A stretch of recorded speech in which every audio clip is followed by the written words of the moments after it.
Yo semuanya, selamat datang di channel Saga Suara. Kali ini kita akan menceritakan alur sebuah manhwa yang berjudul I Built an Industrial Empire on the Magic Continent, yang menceritakan seorang arsitek pro yang selalu hidup dalam kesulitan, tereinkarnasi sebagai anak bangsawan yang punya pengaruh besar. Dengan kecerdasan dari kehidupan sebelumnya di bidang industri dan dengan kekuatan yang sekarang, tentu beliau memiliki tekad untuk membangun peradaban maju di dunia fantasi yang penuh dengan sihir ini. Jadi tanpa berlama-lama, mari kita putar intronya.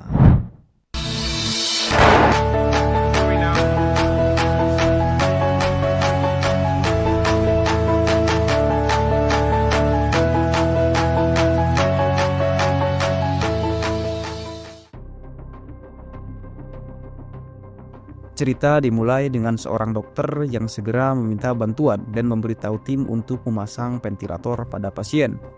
Di saat yang sama, seorang pria bernama Jin Leshan berjuang untuk bernapas. Dadanya naik turun saat jantungnya berdetak kencang, hampir menyerah. Jin telah menghabiskan 20 tahun sebagai desainer mekanik industri yang begitu bekerja keras. Dan sekarang dia hampir kehilangan semuanya. Kerja kerasnya tidak memberinya apa-apa selain kekecewaan dan kesepian yang begitu mendalam. Dorongan terus-menerusnya akhirnya berdampak buruk padanya. Jantungnya mengalami stroke, menghancurkan kesehatan mentalnya, dan meninggalkannya dalam situasi yang mengerikan ini sejak awal. Kehidupan Jin dipenuhi dengan kesedihan. Kecelakaan mobil merenggut orang tuanya, meninggalkannya untuk menghadapi dunia ini sendirian. Bahkan dengan perjuangan ini, Jin terus berharap bahwa suatu hari kehidupan akan menghargai usahanya dan menyebutnya sukses. Tetapi hari itu tidak pernah datang. Setelah menyelesaikan sekolah, dia mendapatkan pekerjaan yang membayar cukup untuk bertahan hidup selama 20 tahun. Kehidupan pribadinya sama sepinya. Dia hidup sendiri, tidak pernah memiliki kesempatan untuk memegang tangan siapapun. Dan sekarang nampaknya perjalanan kesepiannya telah berakhir. Jin, dapatkah kau mendengarku? Teriakan suara sahabat karibnya memotong kekacauan, dipenuhi dengan kekhawatiran saat mereka mencoba membawanya kembali. Jin bertanya-tanya apakah hidupnya ada nilainya, apakah ada gunanya hidup seperti ini, karena dia merasa semakin lelah. Dia berpikir, mungkin aku ingin tidur aja sekarang. Akhirnya Jin benar-benar kehilangan kesadaran. Namun, ketika Jin membuka matanya, tempat di sekelilingnya benar-benar baru. Dia berada di sebuah ruangan yang dipenuhi kemewahan, dengan tirai sutra dan lampu kristal yang berkilauan. Kekayaan-kekayaan ruangan itu membuatnya takut. Sejenak, dia berpikir bahwa mungkin dia telah menghabiskan semua uangnya untuk kamar rumah sakit yang mewah. Kemudian, sebuah pesan berbentuk hologram muncul di depannya. Selamat datang di dunia ajaib Elda. Jin terdiam, kepalanya terasa berputar. Ini bukan dunia yang ia kenal. Saat matanya menangkap pantulan dirinya di cermin, tubuh yang ia lihat bukan lagi tubuh miliknya. Ia telah menjadi orang lain. Di dunia yang asing ini, ia bukan lagi sebagai Jin Leshan. Namanya kini adalah Ren. Dan dengan kebingungan yang masih menyelimuti pikirannya, ia pun bertanya-tanya apa yang sebenarnya terjadi. Namun panel menunjukkan time skip ke seminggu kemudian. Seminggu telah berlalu sejak Ren terbangun di dunia ini. Dan kehidupannya kini terasa seperti mimpi yang tak pernah ia bayangkan. Jin ternyata terisekai sebagai putra ketiga dari bangsawan kaya yang bernama Duke Allen Edgar. Ia hidup dalam kemewahan, dikelilingi oleh pelayan yang selalu siap melayaninya kapan saja. Hari-harinya dipenuhi dengan perhatian dari keluarga. Saudara perempuannya yang selalu memastikan ia makan dengan cukup. Kakaknya bahkan membelikannya air ajaib yang dikatakan dapat meningkatkan kekuatan magic. Dan ibunya menjahitkan pakaian terbaik untuknya.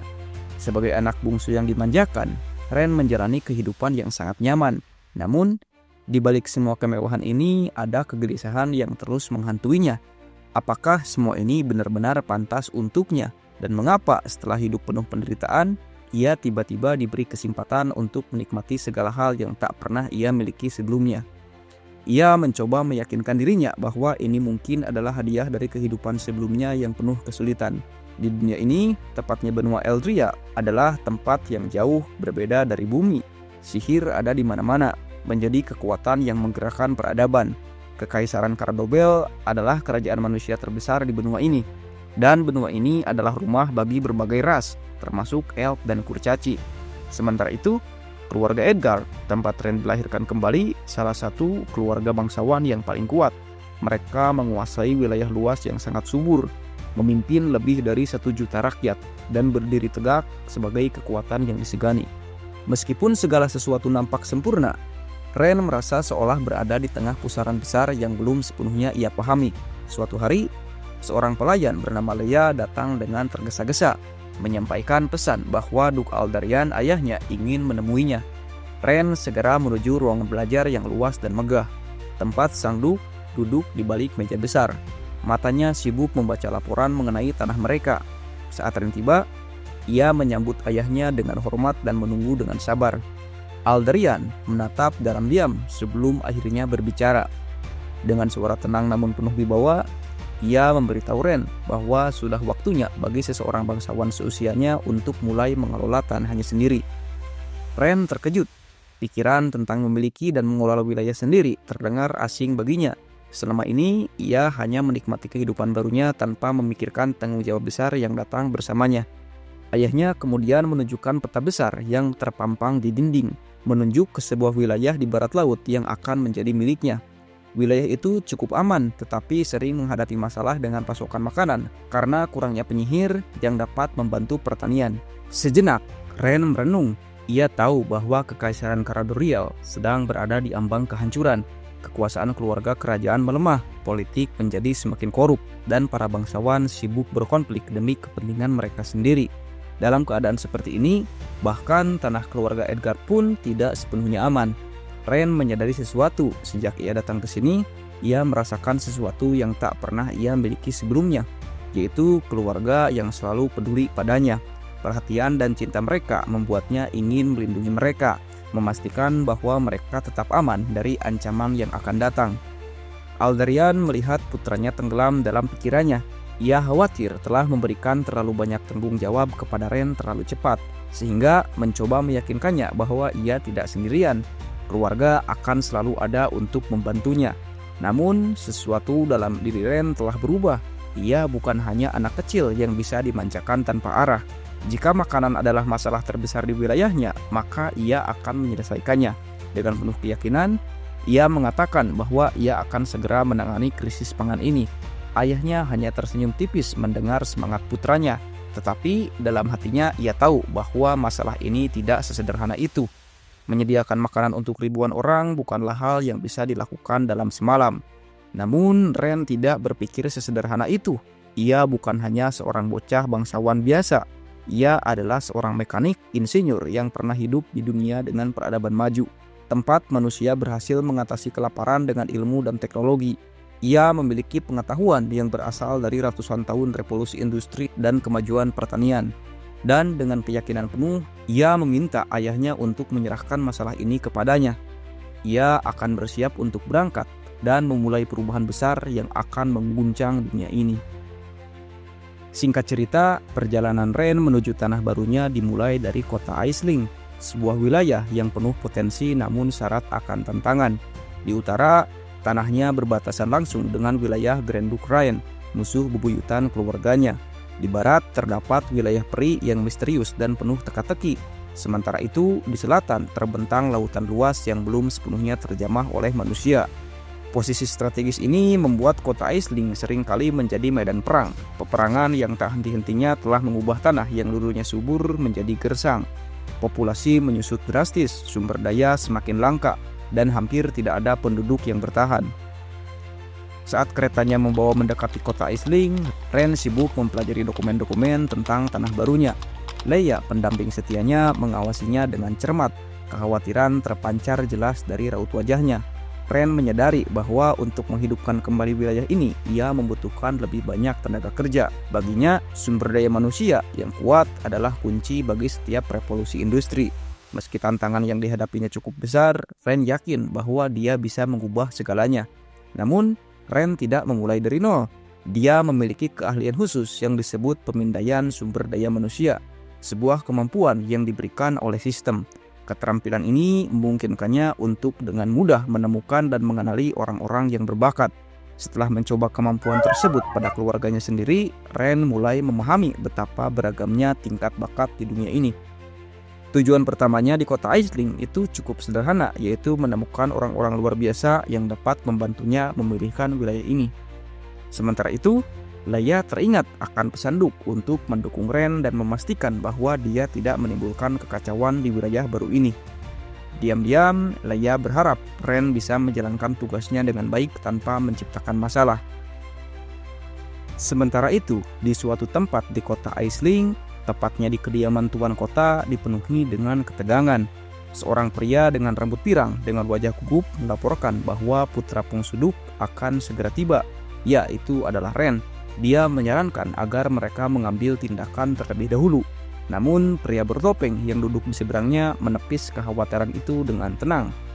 Dia memerintahkan mereka untuk menunggu dan tidak menyentuh Ren untuk sementara waktu. Suaranya yang tenang menyembunyikan kemarahan yang mendalam saat dia berbicara tentang bagaimana Aldarian harus membayar kesalahannya di masa lalu. Di dekatnya, seorang pria berambut pirang nampak semakin gugup. Dia khawatir tentang catatan keuangan palsu dan penipuan pajak yang selama ini mereka lakukan. Namun, pria bertopeng itu hanya mentertawakannya. Dia meyakinkan bahwa Ren hanyalah seorang bocah bodoh yang tidak akan memperhatikan detail seperti itu. Yang mereka butuhkan hanyalah memberinya beberapa dokumen yang tidak berguna saat ia tiba.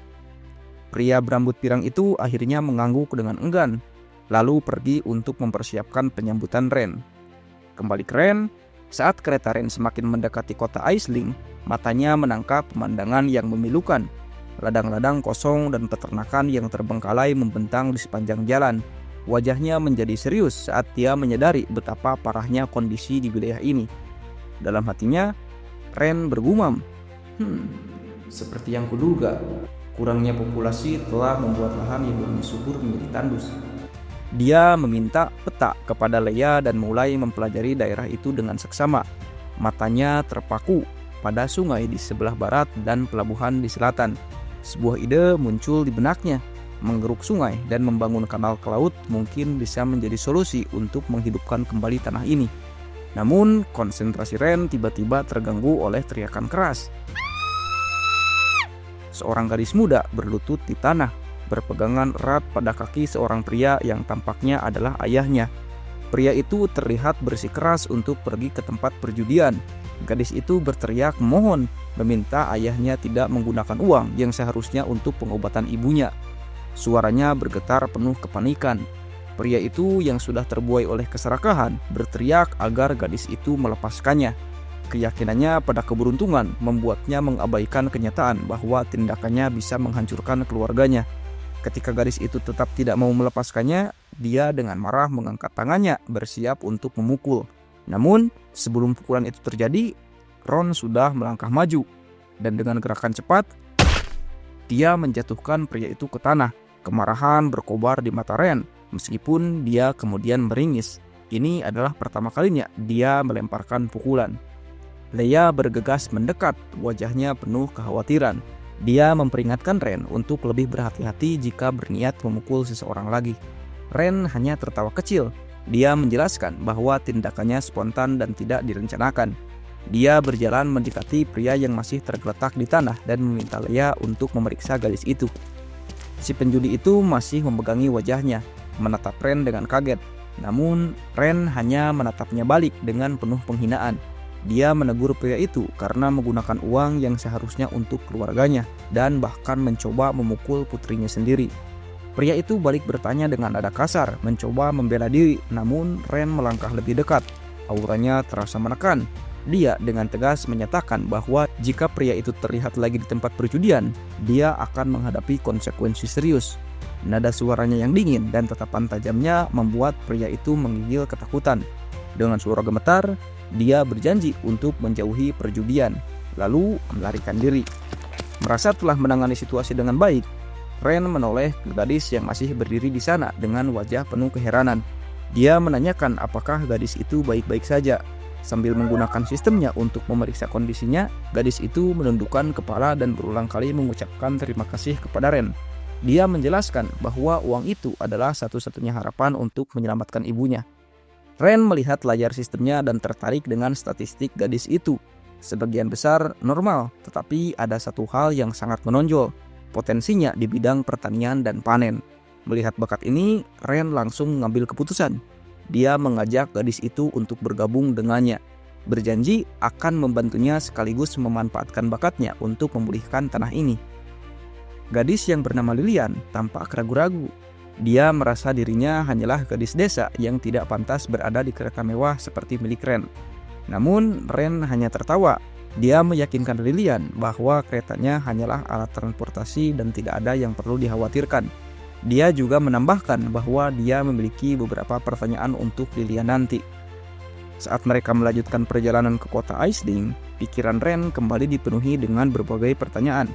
Kenapa ada sarang perjudian di daerah yang begitu miskin? Dia mulai mengingat berbagai masalah yang baru-baru ini melanda wilayah itu. Musim gugur lalu, tentara Grenduk menyerang, menyebabkan banyak kematian. Awal musim semi, banjir menghancurkan tanah, membuat penduduk berjuang untuk bertahan hidup. Jalanan kota Aisling menunjukkan bekas luka dari kejadian-kejadian itu. Para pengemis tersebar di mana-mana, dan keputusasaan memenuhi udara. Saat berjalan melewati jalan-jalan yang rusak, Ren membuat keputusan. Dia perlu melakukan pemeriksaan populasi penuh untuk melihat siapa saja yang masih bisa bekerja. Namun sebelum itu, dia harus pergi ke Manor Kota. Dia perlu memeriksa dana cadangan dan melihat apa yang bisa digunakan untuk memulai perubahan di wilayah ini. Ren bertanya kepada Lilian tentang lokasi tuan tanah. Namun sebelum gadis itu sempat menjawab, "Minggir semuanya, minggir!" Suara teriakan memecah konsentrasi mereka. Seorang pria berambut pirang menunggang kuda dengan sangat gegabah, melaju kencang di tengah jalan. Teriakannya meminta orang-orang untuk menyingkir, tetapi dia tampak sama sekali tidak peduli dengan kekacauan yang telah ditimbulkannya. Leia dengan refleks cepat menarik Ren ke samping tepat sebelum kuda itu melintas. Penunggangnya terus melaju, meninggalkan kepanikan di belakangnya tanpa sedikit pun rasa bersalah. Leia memandang arah pria itu dengan tatapan penuh amarah. Siapapun yang berani mengancam keselamatan Ren pantas menerima konsekuensi terburuk. Dia masih memegang Ren dengan erat, protektif, hingga Ren hampir kesulitan bernapas. Baru setelah menyadari hal itu, Leia melepaskannya dan meminta maaf dengan wajah penuh kekhawatiran. Ren tersenyum, beri terima kasih atas kewaspadaannya. Tetapi segera ekspresinya berubah serius. Dia menoleh ke arah Lilian, menanyakan apakah gadis itu mengenal penunggang kuda tersebut. Lilian gemetar menjawab bahwa pria itu adalah tuan muda dari keluarga Eldrin, keluarga yang menguasai semua tempat perjudian di kota Aisling. Mendengar itu, minat Ren langsung terpancing. Jika keluarga Eldrin memiliki kekayaan sebanyak itu, mungkin mereka bisa menjadi sumber pendanaan untuk rencananya memulihkan wilayah ini. Tanpa ragu, Ren meminta Lilian untuk membawanya ke salah satu tempat perjudian milik keluarga Eldrin. Lilian tampak ragu dan khawatir, mengingatkan Ren bahwa tempat itu berbahaya dan bisa membuatnya kehilangan segalanya. Namun, Ren tetap tenang dan percaya diri, meyakinkan Lilian bahwa tempat perjudian itu tidak akan mendapatkan apapun darinya. Lilian yang memperhatikan keteguhan Ren mulai bertanya-tanya, siapa sebenarnya bangsawan muda ini dan seberapa besar kekuatannya. Tak lama kemudian, mereka tiba di depan bangunan megah yang mencolok di antara lingkungan miskin di sekitarnya. Tempat perjudian itu tampak sangat mewah, dengan 2 penjaga besar berdiri di pintu masuk. Ren melangkah dengan percaya diri, senyum licik mengembang di wajahnya. Dalam hati, dia sudah merencanakan sesuatu. Dia berniat mengambil semua yang bisa dia dapatkan dari tempat ini untuk mendanai proyek-proyek industrinya.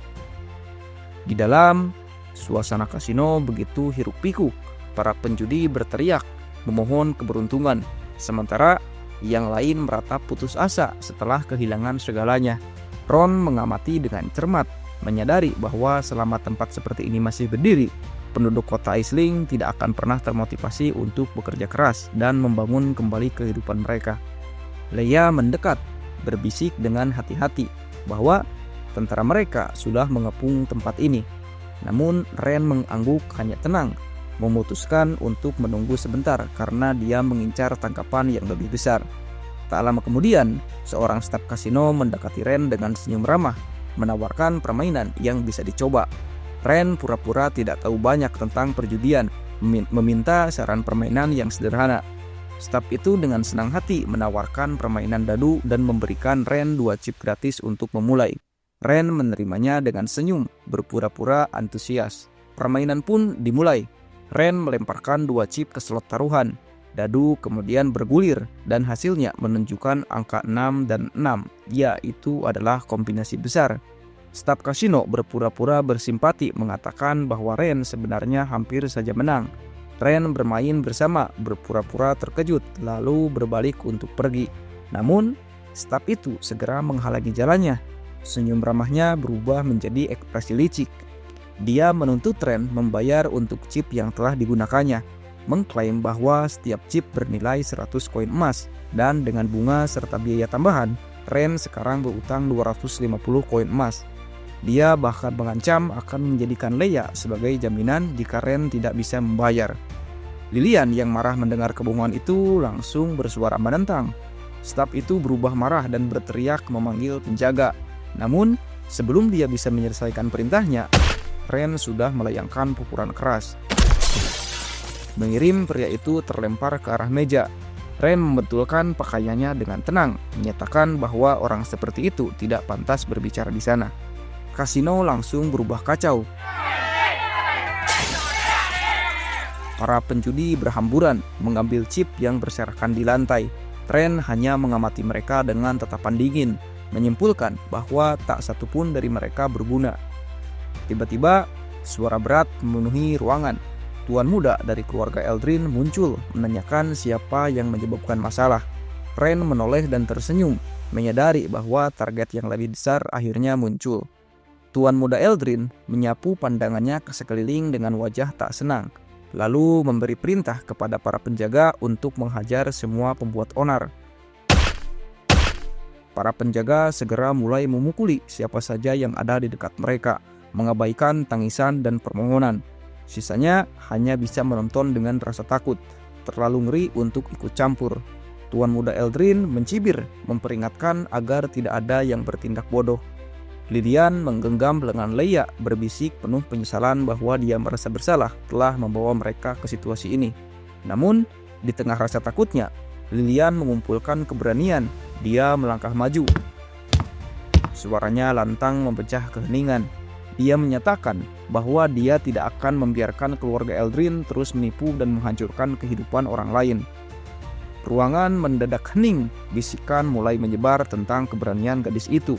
Tuan muda Eldrin menatap Lilian dengan dingin, mengejek keberaniannya. Namun, Lilian tidak gentar. Dia menuduh keluarga Eldrin menggunakan kasino untuk menghancurkan keluarga orang lain dan bersikeras bahwa dia tidak akan membiarkan mereka menggertak mereka lagi. Pemilik kasino yang marah menerjang ke arah Lilian. Meskipun takut, Lilian tidak bergerak, melindungi Ren dengan tubuhnya yang kecil. Namun, sebelum pemilik kasino bisa mencapainya, Ren sudah melangkah maju, meraih lengan pria itu dengan kuat. Ren menggunakan keterampilan sistemnya untuk memeriksa statistik pemilik kasino. Loyalitasnya hanya 5 poin. Dengan kepribadian yang kejam dan haus darah, Ren menyimpulkan bahwa keluarga Eldrin adalah ancaman potensial yang bisa berkhianat kapan saja. Pemilik kasino berhenti, memelototi Ren dengan penuh kebencian. Namun, Ren tetap tenang, menyatakan bahwa dia tahu aturan dengan baik.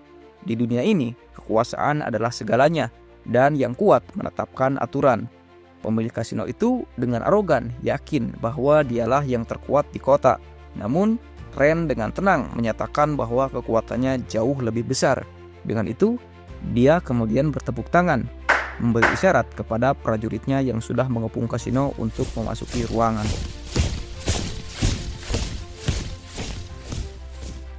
Pemandangan kini beralih ke perjamuan megah yang diadakan untuk menghormati kedatangan Ren. Ruangan dipenuhi oleh tokoh-tokoh paling berpengaruh di kota, masing-masing membawa agenda tersembunyi. Di antara mereka hadir Lukas, kepala keluarga bergengsi yang dikenal licik. Diam-diam, Lukas berencana bekerja sama dengan tuan kota untuk memberikan pelajaran kepada Ren. Rencananya melibatkan bandar judi, seorang tokoh yang diharapkannya dapat menjadi penghubung untuk memanipulasi Ren di kemudian hari. Namun, Lukas dibuat bingung oleh ketidakhadiran bandar judi. Frustasi, ia menyadari bahwa ia tidak bisa hanya mengandalkan ketidakmampuan tuan kota dan harus menyesuaikan strateginya. Suasana perjamuan yang semula ramai dengan obrolan dan tawa tiba-tiba berubah menjadi hening saat suara pengumuman membelah udara, menggambarkan kedatangan Ren. Semua mata tertuju ke pintu masuk, di mana Ren muncul dengan aura yang memancarkan wibawa. Kehadirannya seketika mengubah dinamika ruangan. Para tamu yang tadinya sibuk dengan urusan masing-masing segera bersikap menyesuaikan, berusaha menarik perhatian sang bangsawan muda. Kepala keluarga Raven misalnya bergegas maju untuk memperkenalkan diri dan menawarkan hadiah sebagai tanda penghormatan. Tak ketinggalan, kepala keluarga Josh memperkenalkan putrinya dengan harapan bisa mendapatkan dukungan dari Ren. Namun, ekspresi tajam Ren yang tiba-tiba memancarkan otoritas membuat ruangan kembali hening.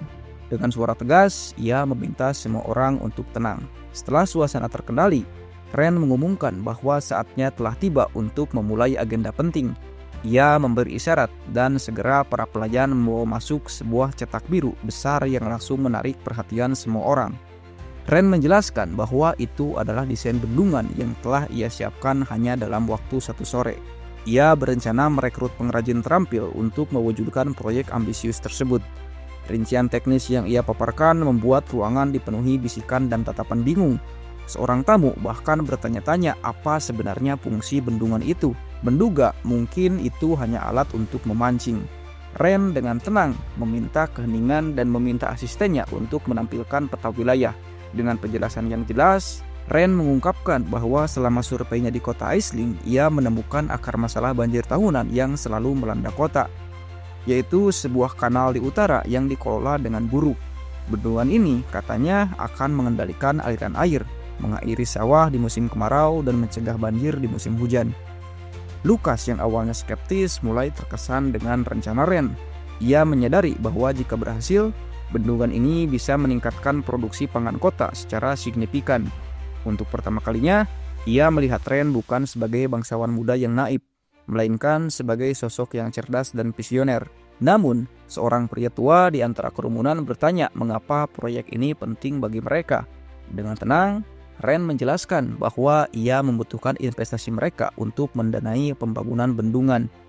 Jawabannya mengejutkan banyak orang, memicu gelombang gerutu. Banyak yang mengeluh bahwa mereka terlalu miskin untuk membantu. Lukas diam-diam mengamati, berpikir bahwa Ren mungkin terlalu naif jika berharap para oportunis ini akan berinvestasi dengan sukarela. Namun, Ren tidak sepolos yang mereka kira. Dengan senyum penuh arti, ia mengungkapkan bahwa ia telah menyita sebuah kasino sore itu dan menyita hampir 50.000 koin emas. Ia mengisyaratkan bahwa lebih banyak kasino di kota Aisling bisa menjadi sasaran berikutnya. Kabar ini tentu membuat ruangan menjadi gempar. Para tamu saling bertukar pandang, mempertimbangkan implikasi dari pernyataan Ren. Beberapa khawatir saham mereka dalam keuntungan kasino akan hilang, sementara yang lain berharap investasi mereka tidak ikut disita.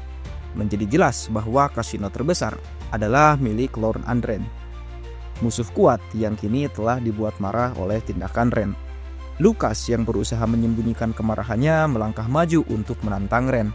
Ia menuduh Ren melanggar hukum dengan menutup bisnis sah tanpa izin. Lukas menekankan bahwa hukum Kekaisaran Karang harus dihormati dan memperingatkan Ron tentang konsekuensi serius dari tindakannya.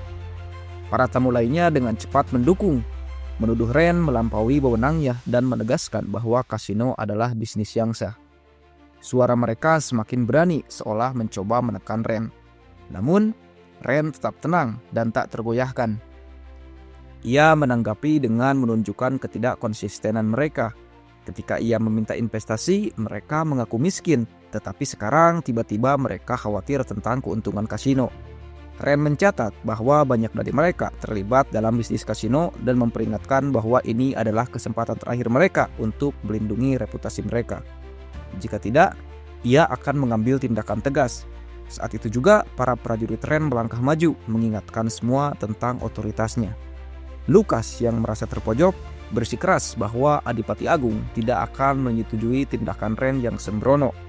Para tamu lainnya ikut memohon Ren untuk mempertimbangkan kembali dan mendesaknya untuk berhati-hati. Namun Ren hanya tersenyum, seolah telah menunggu momen ini. Dengan otoritas penuh, ia mengumumkan bahwa ia siap membahas hukum dengan mereka. Suaranya tenang namun tegas saat ia memerintahkan agar mereka bisa menjelaskan situasi dibawa masuk. Ruangan kembali hening, tegang menunggu apa yang akan terjadi selanjutnya. Atas perintah Ren, 2 orang yang ditangkap di kasino dibawa masuk dalam keadaan terikat. Lucas yang mengenali mereka sebagai orang-orang dekat bandar judi merasa tidak nyaman. Kekhawatirannya semakin besar, terutama karena sang bandar tidak hadir. Ren dengan tenang bertanya kepada Lucas apakah ia mengenal kedua pria itu. Lucas berusaha menjaga ekspresinya, menyangkal dan bertanya apa maksud Ren. Ren hanya tersenyum tipis, menjelaskan bahwa kedua pria ini telah mencoba membunuhnya sehari sebelumnya. Ia menatap langsung ke Lucas, menambahkan bahwa mereka mengaku mengendalikan kota Aisling dan memiliki pendukung kuat di belakangnya. Wajah Lucas menjadi gelap, meskipun ia berusaha tetap tenang. Keringat mulai membasahi dahinya. Ren dengan ekspresi serius memerintahkan prajuritnya untuk melepaskan kedua pria itu dan meminta para tamu untuk mengenali mereka. Banyak yang langsung mengenali mereka sebagai bagian dari kelompok bandar judi. Ketakutan menyebar di ruangan itu saat implikasi dari tindakan Ren mulai meresap. Lucas yang menyadari betapa seriusnya situasi bertindak cepat. Dengan gerakan tiba-tiba, ia meraih belati dan menyerang kedua pria itu dengan amarah yang mengejutkan. Ia menyebut mereka sebagai rakyat jelata yang berani menyerang Putra Duke dan dengan cepat membunuh mereka berdua. Darah mengalir di lantai, meninggalkan ruangan dalam keheningan yang mencekam. Para bangsawan menyaksikan dengan ngeri, terlalu takut untuk bertindak. Lucas berdiri di atas mayat-mayat itu, menoleh ke Ren dengan ekspresi malu. Ia memohon maaf, mengklaim bahwa ia bertindak karena marah setelah mendengar upaya pembunuhan terhadap Ren. Ren yang telah mengharapkan reaksi ini tersenyum penuh arti. Ia memuji Lucas atas rasa keadilannya, menyebutnya sebagai bangsawan yang tegas. Lucas yang merasa lega berterima kasih kepada Ren. Namun Ren tidak berhenti di situ. Dengan tenang, ia memerintahkan prajuritnya untuk membawa masuk dalang di balik semua ini. Dan perintah itu membuat Lucas menjadi tegang.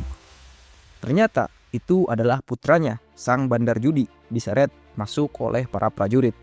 Tanpa menyadari situasi, bandar judi berteriak pada para prajurit untuk melepaskannya.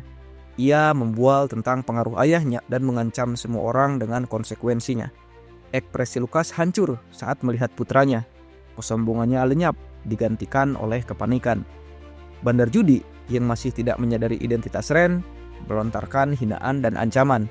Namun Ren hanya terkekeh, mencatat dengan sinis bahwa bandar judi tidak hanya menginginkannya mati, tetapi juga ingin membuatnya menderita. Ren menoleh ke Lucas, menanyakan apakah ia setuju dengan klaim putranya. Bandar judi yang masih tidak menyadari situasi terus membual. Namun Lucas yang kini putus asa memarahi putranya dan memaksanya berlutut di hadapan Ren. Dengan suara gemetar, bandar judi itu memohon maaf dan berjanji tidak akan bertindak bodoh lagi. Ren dengan ekspresi dingin memberitahu bandar judi bahwa otoritas dan prajuritnya membuktikan statusnya. Lucas yang kini tak punya pilihan menawarkan semua harta miliknya untuk menyelamatkan nyawa putranya. Ren dengan tenang menerima tawaran itu dan meyakinkan Lucas bahwa keluarganya akan tetap aman asalkan ia patuh. Lucas yang lega berterima kasih kepada Ren, tetapi matanya melirik ke arah tuan kota. Ia menyadari bahwa pengaruhnya kini sudah melemah. Diam-diam, Lucas memberitahu Ren tentang rencana melawan Duke. Ia mengungkapkan bahwa Tuan Eldrick telah bekerja sama dengan musuh luar untuk mengkhianati kota. Wahyu itu mengejutkan ruangan dan semua mata beralih ke Eldrick yang membeku karena ketakutan. Lucas hendak menjelaskan lebih lanjut, tapi Ren menyela dengan tajam. Ia menuduh Lucas mempintah Eldrick dan mengatakan bahwa ia sudah cukup lunak. Ren memerintahkan pengawalnya untuk membawa Lucas dan merampasnya untuk dieksekusi. Lucas tertegun dan ketakutan, tidak bisa memahami perubahan mendadak ini. Sementara itu, Eldrick yang merasa lega melangkah maju untuk berjanji setia kepada Ren. Ia memuji Ren atas kebijaksanaannya dan menjanjikan dukungan yang tak tergoyahkan. Ren hanya tersenyum, meyakinkan Eldrick tentang kepercayaannya. Namun diam-diam, ia menggunakan sistemnya untuk menganalisis atribut Eldrick. Ia memperhatikan sifat keserakahan dan tingkat loyalitas yang hanya 15%. Ren memutuskan bahwa Eldrick sama seperti Lucas, pada akhirnya akan ia tangani. Namun untuk saat ini, ia akan menggunakan sumber daya Eldrick untuk melanjutkan rencananya. Ren bekerja hingga larut malam, tenggelam dalam tumpukan dokumen dan rencana yang membutuhkan perhatiannya. Meskipun para bangsawan telah menyumbangkan lebih dari 100.000 koin emas yang merupakan jumlah setara dengan pajak 2 tahun dari seluruh pulau, Ren tetap tidak puas. Pikirannya terus berfokus pada pekerjaan yang belum selesai, pada tujuan yang lebih besar yang ingin ia capai. Leia yang memperhatikan ketekunannya dengan membawa secangkir teh. Dengan lembut, ia meletakkan cangkir itu di meja, sambil memperhatikan ekspresi Ren yang tampak tidak senang. Ren mengambil cangkir teh itu, menyeruputnya perlahan, lalu mengeluarkan komentar getir. "Apa kau tahu seberapa kaya sebenarnya para bangsawan ini?" tanyanya, seolah mempertanyakan keabsahan sumbangan yang mereka berikan. Leia tidak langsung menjawab pertanyaan itu, sebaliknya, ia mengalihkan pembicaraan ke sesuatu yang lebih mendesak. "Apa rencanamu tentang pengakuan Lucas di pesta itu? Jika Eldrick, tuan kota, benar-benar bermaksud mengkhianati kita, kau bisa dalam bahaya besar," ujarnya, suaranya penuh kekhawatiran. Ren menatap Leia dengan tenang, mencoba meredakan kegelisahannya. "Tenang saja," katanya dengan suara meyakinkan.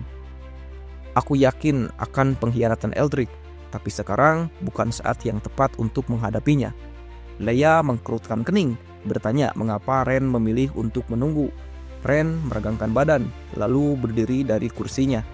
Dengan suara yang tenang namun penuh keyakinan, ia menjelaskan, "Jaringan pengaruh Eldrick di pulau ini masih belum sepenuhnya kita ketahui. Jika kita bertindak terlalu cepat, itu hanya akan menimbulkan kekacauan yang tidak perlu. Untuk saat ini, biarkan saja Eldrick berpikir bahwa aku hanyalah seorang tuan muda yang tidak menyadari ancaman di sekitarnya." Leia mengangguk perlahan, meskipun kekhawatirannya belum sepenuhnya hilang. Ia memahami logika di balik keputusan Ren, tetapi tetap merasa tidak nyaman membiarkan ancaman itu mengintai begitu dekat. Namun, ia tahu Ren memiliki rencana yang lebih besar, dan untuk saat ini, yang bisa ia lakukan hanyalah mendukungnya. Keesokan paginya, Eldrick menemui serikat penyihir yang bernama Malcolm di markas serikat penyihir. Suasana ruangan terasa tegang saat Eldrick menyerahkan selembar kertas kepada Malcolm. Setelah membacanya, wajah ketua penyihir itu berkerut, dipenuhi kemarahan yang tak terbendung. Tanpa berpikir panjang, Malcolm membanting kertas itu ke meja, menyebut situasi yang tertulis di dalamnya sebagai sesuatu yang konyol dan tidak masuk akal. Eldrick yang tetap tenang dan penuh perhitungan mencoba menenangkan Malcolm. "Jangan bereaksi berlebihan," katanya dengan suara halus, seolah mencoba meredakan amarah yang meluap. Ia menggambarkan Ren sebagai bangsawan muda yang terlalu bersemangat, hanya berusaha mengesankan Adipati Agung dengan tindakan-tindakannya. Namun, Malcolm tidak mudah diredakan. Kejengkelannya semakin memuncak saat ia mengingatkan Eldrick bahwa bahkan Adipati Agung sendiri selalu berbicara dengan penuh hormat kepada serikat penyihir. Baginya, tindakan Ren adalah penghinaan yang tak bisa dimaafkan. Di balik ketenangannya, Eldrick diam-diam merasa senang. Ia melihat kemarahan Malcolm sebagai tanda bahwa rencananya berjalan dengan baik. Dalam hati, ia merayakan momen ini, yakin bahwa Ren telah memberinya kesempatan sempurna untuk memenangkan dukungan serikat penyihir, sesuatu yang selama ini sulit ia raih. Ketika Malcolm akhirnya pergi, membawa serta kertas itu dan bersumpah akan menuntut jawaban dari Ren, Eldrick hanya tersenyum tipis. Ia yakin bahwa Ren akan segera terisolasi dan posisinya sendiri akan semakin kuat. Kembali ke Ren, sementara itu, di dalam ruang studinya, Ren tenggelam dalam penyusunan rencana untuk proyek hidroliknya. Pekerjaan itu mengingatkannya pada tantangan yang pernah ia hadapi di kehidupan masa lalunya, membangkitkan semangatnya untuk menyelesaikan setiap detail dengan sempurna. Tiba-tiba, Leia masuk dengan langkah cepat, mengabarkan bahwa ada pengunjung yang tak terduga, yaitu Master Malcolm, ketua serikat penyihir. telah tiba dan menuntut untuk bertemu dengannya. Terkejut, Ren segera meninggalkan meja kerjanya dan bergegas menuju ruang tamu. Begitu Ren memasuki ruangan, Malcolm langsung menghadapinya dengan wajah merah padam, menahan amarah. Tanpa basa-basi, ia melemparkan selembar pemberitahuan perekrutan ke atas meja, menuduh Ren telah menghina serikat penyihir. Ren yang bingung meminta klarifikasi. Malcolm menunjuk ke pemberitahuan itu yang menyatakan bahwa tidak ada penyihir cacat atau orang tua yang akan dipekerjakan untuk proyek Ren. Dengan suara keras, Malcolm menuntut penjelasan mengapa Ren mengeluarkan pernyataan yang ia anggap sebagai penghinaan terhadap serikat. Ren mengambil kertas itu dan membacanya dengan tenang. Ia kemudian menjelaskan bahwa pemberitahuan tersebut terkait dengan proyek pembangunan bendungan. Ia tidak melihat hubungan antara pemberitahuan itu dengan penghinaan terhadap serikat penyihir. Namun, Malcolm tidak menerima penjelasan itu. Dengan nada semakin tinggi, ia menuduh Ren melakukan provokasi secara terang-terangan. Ia berpendapat bahwa mengecualikan penyihir dari proyek itu adalah bentuk ketidakhormatan terhadap serikat dan anggotanya. Ren terkejut mengetahui bahwa penyihir tertarik pada pekerjaan kasar seperti konstruksi. Namun, Malcolm yang masih marah memperingatkan bahwa jika Ren tidak memberinya penjelasan yang masuk akal, semua penyihir di serikat akan menolak untuk melayaninya. Ren mengerutkan kening, lalu diam-diam menggunakan sistemnya untuk memeriksa statistik Malcolm. Sistem menunjukkan bahwa tingkat loyalitas Malcolm adalah 82%, yang mana itu cukup tinggi. Dengan kepribadian yang ingin tahu dan terus terang, Ren menyadari bahwa Malcolm telah disesatkan oleh informasi yang salah. Dengan senyum kecil, Ren mencoba menjelaskan alasannya dengan sabar. Ia menguraikan 3 poin penting. Pertama, penyihir memiliki mana terbatas dan hanya bisa melakukan sedikit pekerjaan setiap hari, sehingga tidak cocok untuk proyek konstruksi skala besar. Kedua, gaji mereka setara dengan 10 pekerja biasa, membuat mereka terlalu mahal untuk dikerjakan. Ketiga, sebagai bangsawan, tugas Ren adalah memprioritaskan kesejahteraan orang-orang biasa yang tidak memiliki dukungan serikat. Namun, Malcolm tetap tidak yakin. Ia berpendapat bahwa sihir adalah sesuatu yang dihormati, dan mereka yang tidak memilikinya pantas berada di bawah penyihir. Ren yang mulai kesal mengakui bahwa hal itu mungkin mencerminkan kenyataannya saat ini, tetapi ia dengan tegas menyatakan niatnya untuk mengubahnya. Mulai dari pulau ini, katanya dengan penuh keyakinan, aku akan menunjukkan bahwa penyihir tidak berbeda dari manusia biasa. Malcolm yang merasa terhina memberikan ultimatum. Ia menuntut Ren untuk menarik kembali pernyataannya atau menghadapi kemarahan serikat penyihir. Ekspresi Ren berubah dingin. Ia mengingatkan Malcolm untuk memperhatikan nada bicaranya. Leia yang berdiri di dekatnya segera bergerak cepat, menekan pisau ke tenggorokan Malcolm. Mata Malcolm yang sebelumnya penuh amarah kini membeku dalam ketakutan. Ren dengan suara tenang menjelaskan bahwa ada hukum yang mengizinkan pembantu bangsawan untuk mengeksekusi seseorang karena ketidakhormatan. Ia bahkan menyarankan untuk menguji hukum itu dengan sayatan kecil untuk melihat pihak mana yang akan disukai pengadilan. Malcolm yang kini gemetar segera meminta maaf. Ia mengakui kesalahannya dan memohon pengampunan. Ren yang melihat bahwa tingkat loyalitas Malcolm tidak turun, menyadari bahwa ketua serikat ini bertindak karena ketidaktahuan, bukan karena kedengkian. Ia memilih untuk tidak memperpanjang konflik dan memerintahkan Leia untuk mengawal Malcolm keluar. Malcolm dengan wajah pucat berterima kasih kepada Ren dan segera pergi dengan langkah cepat. Setelah Malcolm pergi, Misi pemula untuk mendeteksi 10 orang sudah selesai. Anda mendapat hadiah pemula. Misi baru sudah dimulai. Kembangkan 5 karakter atribut khusus. Fitur baru telah diaktifkan. Silahkan periksa. sistem memberitahu Ren bahwa tugas pemula telah selesai. Ia telah menggunakan fungsi investigasi pada 10 orang, dan hadiah pun dikeluarkan. Tugas baru kemudian muncul, yaitu melatih 5 karakter dengan statistik tinggi. Senang dengan kemajuannya, Ren memutuskan untuk meninjau hadiahnya nanti. Untuk saat ini, ia kembali ke studinya, siap melanjutkan rencana yang lebih besar. Di luar bangunan, Edric menunggu dengan sabar. Matanya tertuju pada pintu keluar. Begitu Malcolm muncul, wajahnya masih merah padam dan terlihat kesal. Eldrick segera mendekat dengan ekspresi palsu penuh kekhawatiran. Ia bertanya bagaimana pertemuan Malcolm dengan Ren berlangsung, meski sebenarnya sudah bisa menebak jawabannya. Malcolm menghela napas panjang, mengakui bahwa Ren tidak mendengarkan dan bahkan mengusirnya dengan dingin. Eldrick, meski frustasi, tidak kehilangan akal. Dengan cepat, ia menyusun rencana baru, mencoba meyakinkan Malcolm bahwa ia memiliki solusi yang tidak hanya akan mengubah pikiran Ren, tetapi juga akan memaksanya untuk menghormati serikat penyihir. Melihat Malcolm masih ragu, Eldrick melanjutkan dengan usulannya. Ia mendorong Malcolm untuk memanipulasi penduduk kota agar menolak bekerja untuk Ren. Menurutnya, jika perlawanan dari rakyat Tilata cukup besar, Ren akan terpaksa mencari bantuan serikat penyihir.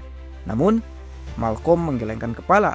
Ia menjelaskan bahwa Ren menawarkan kondisi kerja yang menguntungkan dan penduduk kota tidak akan menolak tanpa alasan yang kuat. Rencana itu menurutnya tidak akan berhasil. Tidak gentar, Eldrick segera mengajukan strategi lain. Ia menyarankan bahwa jika mereka yang bekerja untuk Ren terbukti malas, Ren akhirnya akan kecewa dengan rakyat Tilata dan mungkin berpaling kepada penyihir. Namun Malcolm kembali menolak. Ia menegaskan bahwa masalah utamanya adalah penolakan Ren untuk mempekerjakan penyihir, bukan kinerja rakyat Tilata. Malcolm ragu untuk bertindak melawan Ren hanya berdasarkan dugaan kemalasan rakyat Tilata. Eldrick yang semakin bersikeras mendesak Malcolm untuk mempertimbangkannya kembali. Ia bergumam bahwa kemalasan rakyat Tilata adalah akar dari masalah mereka, alasan mengapa mereka kelaparan dan terus berjuang. Eldrick bahkan menyatakan bahwa jika tanah mereka tidak bisa menghasilkan tanaman, seharusnya mereka berburu makanan. Menurutnya, orang-orang seperti rakyat Tilata tidak benar-benar bisa bekerja keras. Meski ragu, Malcolm akhirnya mengangguk perlahan. Ia setuju untuk mencoba rencana Eldrick, meski dengan enggan. Dalam hatinya, Malcolm berharap ini akan menjadi cara untuk memulihkan martabat serikat penyihir di mata Ren.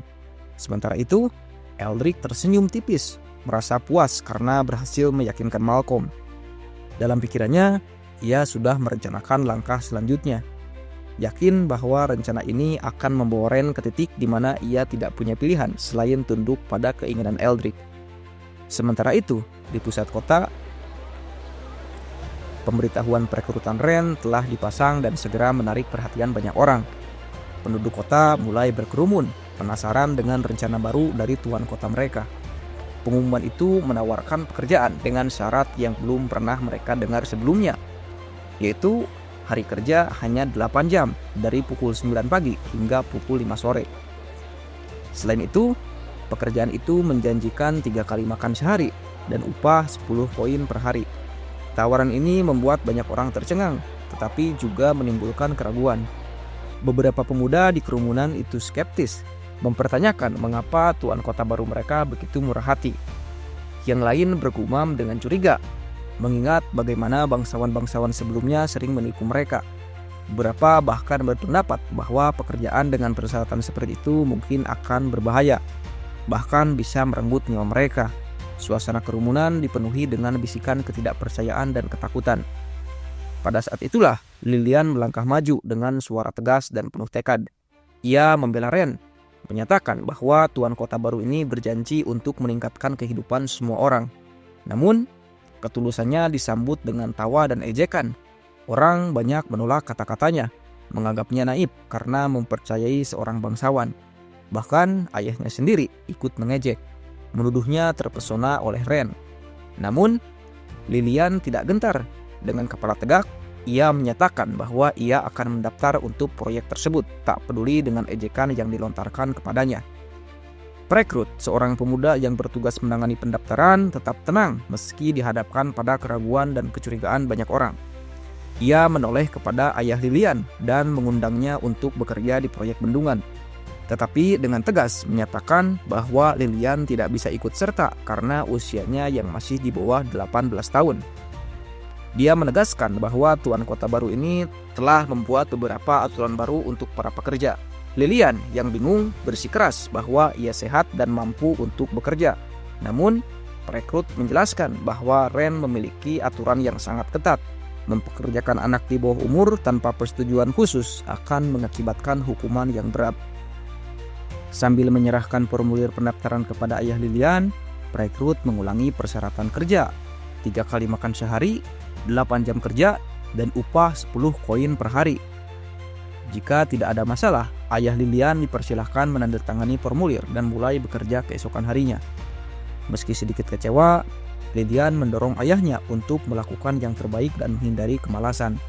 Ayahnya tersenyum hangat, menepuk kepada Lilian, dan berjanji untuk tidak berjudi lagi serta tidak mengecewakan Ren. Ia juga menginginkan Lilian untuk tinggal di rumah keesokan hari untuk merawat ibunya yang terlalu sakit untuk melakukan tugas-tugas berat. Namun, sebelum mereka beranjak pergi, perekrut memanggil kembali mereka.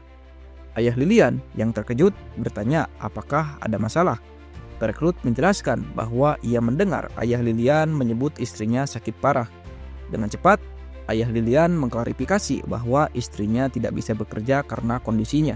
Perekrut tersenyum ramah dan meyakinkan bahwa ia tidak meminta sang istri untuk bekerja. Ia menjelaskan bahwa Ren telah mengatur agar keluarga pekerja tinggal di asrama selama proyek berlangsung. Melihat kebingungan ayah Lilian, perekrut menjelaskan bahwa asrama adalah unit perumahan sementara untuk keluarga yang terlibat dalam pembangunan bendungan. Setelah proyek selesai, mereka bisa kembali ke rumah asal mereka. Mendengar penjelasan itu, ayah Lilian terharu. Ia berlutut mengungkapkan rasa terima kasihnya yang mendalam. Perekrut dengan cepat membantunya berdiri, mengatakan bahwa tidak perlu melakukan hal yang seperti itu. Ia kemudian menawarkan untuk menunjukkan mereka kamar yang bisa mereka tempati, membiarkan mereka memilih akomodasi yang sesuai. Orang-orang kota yang menyaksikan pertukaran itu pun terkesima. Mereka mulai menyadari bahwa janji Ren bukanlah tipu belaka. Dia berbeda dengan bangsawan-bangsawan sebelumnya. Dengan penuh semangat, mereka bergegas mendaftar, berharap mendapatkan kesempatan bekerja di proyek tersebut. Alun-alun kota yang awalnya dipenuhi keraguan kini berubah menjadi hiruk-pikuk antusiasme dengan orang-orang berebut untuk mendaftar dan meraih kesempatan yang ditawarkan oleh tuan kota baru mereka. Sementara itu, di dalam kantornya, Ren sedang meninjau pembaharuan dari sistem ketika tiba-tiba sebuah pemberitahuan muncul. Selamat, Anda telah menerima cetak biru baterai lithium dari paket hadiah newbie. Alih-alih merasa gembira, Ren justru merasa kesal. Ia bergumam pada dirinya sendiri, mempertanyakan logika sistem, mempertanyakan algoritma sistem. Tanpa generator, baterai lithium itu praktis tidak berguna. Apakah sistem mengharapkannya untuk memanggil sambaran petir? Setelah melampiaskan frustasinya, Ren menarik napas dalam-dalam dan mencoba menenangkan diri. Ia mulai berpikir mencari cara untuk memanfaatkan hadiah ini. Pikirannya beralih ke tugas baru yang diberikan sistem, yaitu melatih 5 orang dengan statik tinggi. Namun, Ren bingung di mana harus menemukan orang-orang seperti itu. Awalnya, ia mempertimbangkan untuk melatih Leia, tetapi sistem menunjukkan bahwa Leia telah mencapai batas maksimalnya, tidak menyisakan ruang untuk pertumbuhan lebih lanjut. Setelah merenung, Ren memutuskan bahwa taruhan terbaiknya adalah mencari individu berbakat di kota Aisling. Saat Ren masih merenungkan langkah selanjutnya, terdengar ketukan pintu. Leia memanggilnya, memberitahu bahwa Lilian datang untuk menemui. Ren mengizinkannya masuk. Lilian melangkah ke dalam ruangan, wajahnya tegang dan penuh kekhawatiran. Dengan cepat, ia menjelaskan bahwa ada sesuatu yang salah di lokasi konstruksi, yaitu para pekerja yang terlihat terlalu malas untuk bekerja. Ren terkejut mendengar laporan itu dan meminta Lilian menjelaskannya lebih detail. Lilian menceritakan apa yang ia amati selama kunjungannya ke lokasi. Ia pergi untuk memeriksa ayahnya dan menyadari bahwa tidak ada pekerja yang tampaknya memiliki energi untuk menyelesaikan tugas mereka.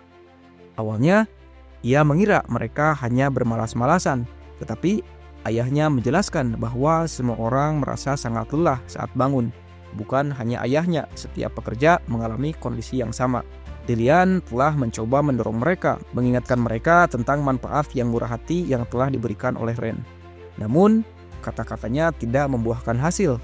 Para pekerja bersikeras bahwa kelelahan mereka tidak disengaja. Mereka benar-benar tidak memiliki kekuatan untuk bekerja. Beberapa berspekulasi bahwa tubuh mereka tidak terbiasa dengan pekerjaan setelah lama tidak aktif. Yang lain menyarankan agar mereka mengambil cuti sehari untuk memulihkan diri sebelum melanjutkan tugas mereka. Namun, Lilian menepis alasan-alasan ini, yakin bahwa tidak ada penyakit seperti itu. Ia sangat percaya bahwa para pekerja hanya bermalas-malasan. Ketika usahanya sia-sia, Lilian memutuskan untuk membawa masalah ini langsung ke Ren. Setelah mendengar ceritanya, Ren segera menuju ke lokasi konstruksi. Saat tiba, ia mengamati para pekerja sendiri. Kelesuhan mereka terlihat sangat jelas. Untuk memahami situasi dengan lebih baik, Ren menggunakan kemampuan sistemnya untuk menganalisis statistik mereka. Di permukaan, semuanya tampak normal, tetapi ia menemukan satu anomali utama, yaitu semua pekerja ternyata berada di bawah kutukan. Ren menoleh ke arah Lilian dan dengan tenang menjelaskan situasinya. Mereka tidak sakit, melainkan dikutuk. Setelah menyadari hal ini, Ren mulai mengamati lokasi dengan lebih cermat, sambil memikirkan langkah selanjutnya. Ia memutuskan untuk menguji keterampilan barunya, yaitu survei geologi. Awalnya, ia berencana menggunakan keterampilan ini selama pembangunan bendungan, tetapi situasi saat ini membutuhkan tindakannya segera. Dengan kemampuan ini, Ren dapat menganalisis berbagai fitur geologi, termasuk mineral, hidrologi, dan topografi dalam radius tertentu. Di bawah komando Ren, sistem diaktifkan, melakukan survei dalam radius 10 km. Beberapa saat kemudian, hasilnya muncul di benaknya. Meskipun survei mengkonfirmasi tidak ada sumber daya berharga seperti minyak atau logam, sesuatu yang tidak biasa menarik perhatian Ren. Bertindak berdasarkan instingnya, Ren meminta ayah Lilian untuk membantunya menggali di tempat yang ditandai. Pria itu setuju tanpa ragu, siap bekerja keras untuk Ren. Setelah menggali sekitar 1 meter ke dalam tanah, mereka menemukan batu hitam yang cukup aneh. Ren berjongkok untuk memeriksa batu itu, penasaran dengan sifatnya. Leia yang berada di dekatnya terkesan dengan kemampuan Ren untuk mendeteksi energi sihir yang samar dari batu itu, sesuatu yang bahkan ia abaikan dengan keahliannya. Ren menginstruksikan kelompok itu untuk dengan hati-hati mengeluarkan kristal dan menyimpannya dengan aman di dalam kotak. Ia kemudian menoleh ke Leia dan bertanya apa prosedur yang biasa untuk menangani individu yang dikutuk. Leia terkejut dengan pertanyaan itu, menjelaskan bahwa kutukan biasanya diselesaikan oleh para pendeta di gereja atau oleh penyihir tingkat tinggi dari asosiasi penyihir. Mendengar ini, Ren mengkerutkan kening, mencurigai adanya hubungan dengan asosiasi penyihir. Ia memutuskan untuk membawa Lilian dan ayahnya ke gereja setempat untuk meminta bantuan. Lilian khawatir, bertanya apakah ayahnya benar-benar dikutuk. Ren meyakinkannya, berjanji untuk membuat pelakunya membayar tindakan mereka. Mereka dengan cepat menuju ke gereja, di mana mereka disambut oleh seorang pendeta yang menakjubkan. Ia menyambut Ren dengan hangat, sikapnya tenang dan penuh ketenangan. Ren yang selalu berhati-hati menggunakan sistemnya untuk memeriksa kesetiaan pendeta sebelum mempercayakan tugas padanya. Sistem mengungkapkan statistiknya. Tingkat kesetiaan 95%. Rasnya adalah elf dan usianya sebenarnya sekitar 257 tahun. Meskipun ia tampak tidak lebih tua dari 24 tahun. Ren terkejut mengetahui bahwa pendeta itu bukan manusia, tetapi ia merasa yakin dengan kesetiaannya yang tinggi. Pendeta itu memperkenalkan dirinya, mengatakan namanya Eri dan menyebut dirinya gadis suci gereja. Dengan sopan, ia bertanya tentang tujuan kunjungan mereka. Menunjuk ke ayah Lilian, Ren menjelaskan bahwa pria itu tampak dikutuk dan bertanya apakah Eri dapat membantu. Eri mengangguk dengan percaya diri. Dia mulai memeriksa pria itu. Ia menutup matanya sebentar, lalu membukanya kembali dengan cahaya keemasan, memindainya dengan seksama. Setelah beberapa saat, ia mengkonfirmasi kecurigaan Ren dan mulai perawatan. Dalam bola cahaya yang bersinar, ia mengarahkannya ke tubuh pria itu, mengeluarkan energi yang gelap.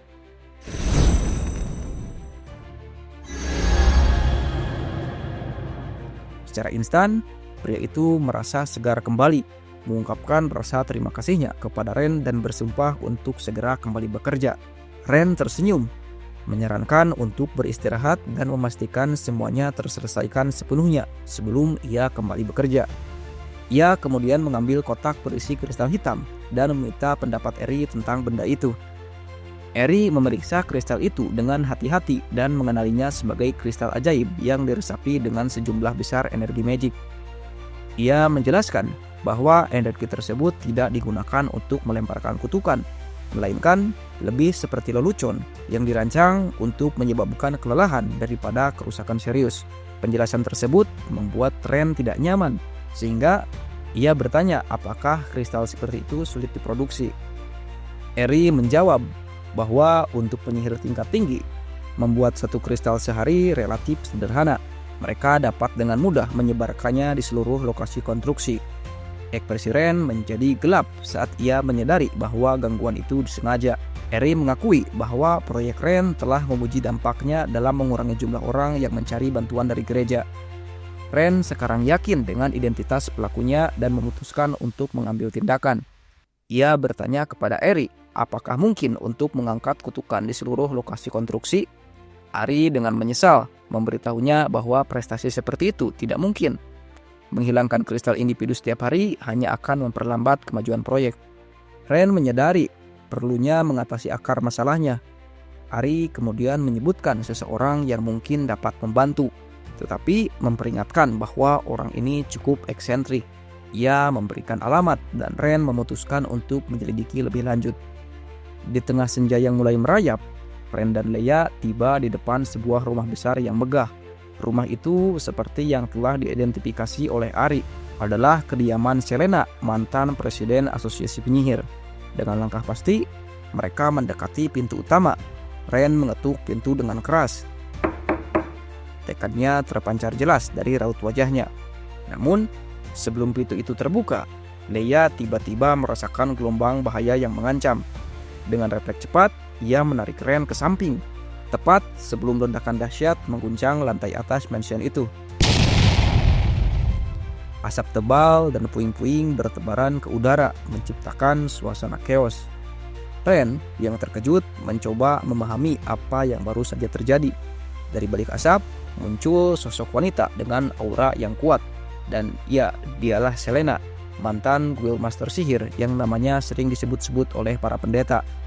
Wajahnya dipenuhi kekecewaan dan frustasi saat ia mengutuk kegagalan eksperimen terbarunya. Dengan suara penuh tekad, ia bersumpah akan berhasil. Bahkan jika itu berarti harus meledakkan seluruh kota. Setelah suasana sedikit tenang, Ren dengan tenang menyampaikan maksud kedatangannya. Ia menjelaskan masalah yang sedang dihadapi dan memohon bantuan Selena. Namun, Selena dengan dingin menolak permintaan itu. Ia berkata bahwa dirinya terlalu sibuk dengan penelitian perangkat sihir baru dan tidak punya waktu untuk urusan orang lain. Leia yang penasaran mencoba menggali lebih dalam. Ia bertanya apakah perangkat yang dimaksud Selena mirip dengan tongkat sihir. Selena mencibir, mengejek pemahaman Leia yang ia anggap dangkal. Leia yang tidak terbiasa dengan sikap kurang ajar segera menegur Selena dengan nada dingin, memintanya untuk menjaga tutur katanya ketika berbicara dengan Ren. Selena yang kesal dengan teguran Leia mengarahkan pandangannya ke arah sang asisten. Ia terkesan dengan kekuatan sihir Leia yang terpancar kuat. Dengan senyum licik, Selena menawarkan Leia untuk menjadi asistennya sebagai ganti bantuan yang diminta Ren. Ia berjanji akan membantu Ren begitu penelitiannya berhasil. Percikan petir tiba-tiba mengelilingi Selena, memamerkan kekuatannya yang dahsyat. Leia tanpa ragu bersiap untuk membalas, namun Ren segera melangkah di antara mereka, mengingatkan bahwa tujuan mereka adalah mencari bantuan, bukan memulai pertikaian. Melihat ruang kerja Selena yang berantakan, Ren bertanya tentang barang-barang yang tersebar di atas meja. Ia menduga itu adalah perangkat ajaib. Mata Selena berbinar dengan bangga saat ia mengiyakan. Namun, ia menjelaskan bahwa semua itu adalah hasil eksperimen yang gagal. Selena sedang mencoba menciptakan perangkat yang mampu menyegel sihir elemen petir di dalam tubuhnya. Ren terkesima dengan konsep itu, membandingkannya dengan menyimpan energi listrik, mengingat pada hadiah yang telah diberikan sistem.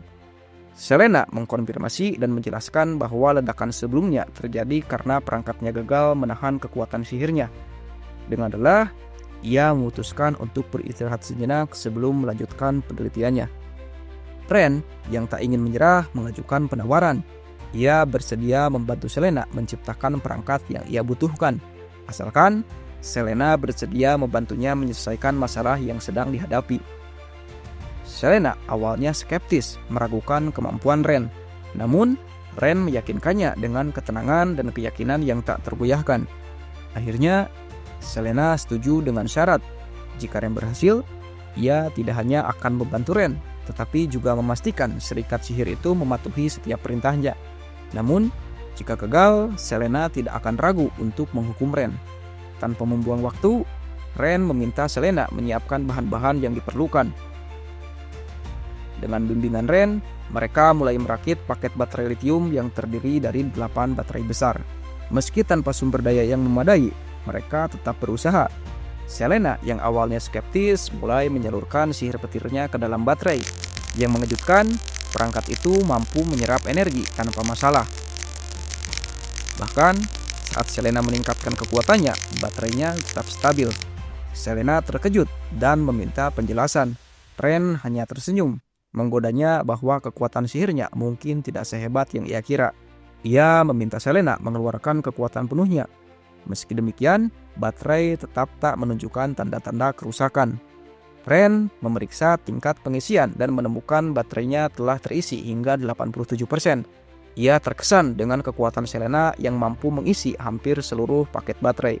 Ibaratnya cukup untuk menyalakan mobil listrik sejauh lebih dari 3000 km. Dengan keyakinan yang semakin besar, Ren menjelaskan visinya kepada Selena. Ia berencana merevolusi penggunaan sihir di kota ini, menjadikan powerbank sebagai alat yang memungkinkan siapapun menggunakan sihir. Selena yang awalnya skeptis mulai tertarik dengan ide itu. Ren mengisyaratkan bahwa ia memiliki rencana yang lebih besar, sebuah perangkat ajaib yang akan mengubah segalanya. Meski masih ragu, Selena memutuskan untuk terus bekerja sama dengan Ren. Ia tak bisa membayangkan kemungkinan yang ditawarkan Ren. Namun, rasa penasarannya mengalahkan keraguan. Bersama-sama, mereka bersiap menghadapi tantangan baru dengan harapan menciptakan dunia di mana sihir bisa diakses oleh semua orang. Tepatnya, ilmu pengetahuan dunia modern akan ia kembangkan di dunia yang penuh sihir. Keesokan harinya, di markas serikat penyihir, Malcolm duduk dengan tenang sambil asik membaca buku. Ia yakin bahwa Ren akan segera datang dan memohon bantuannya. Namun, ketenangannya tiba-tiba pecah ketika Selena muncul tanpa diduga.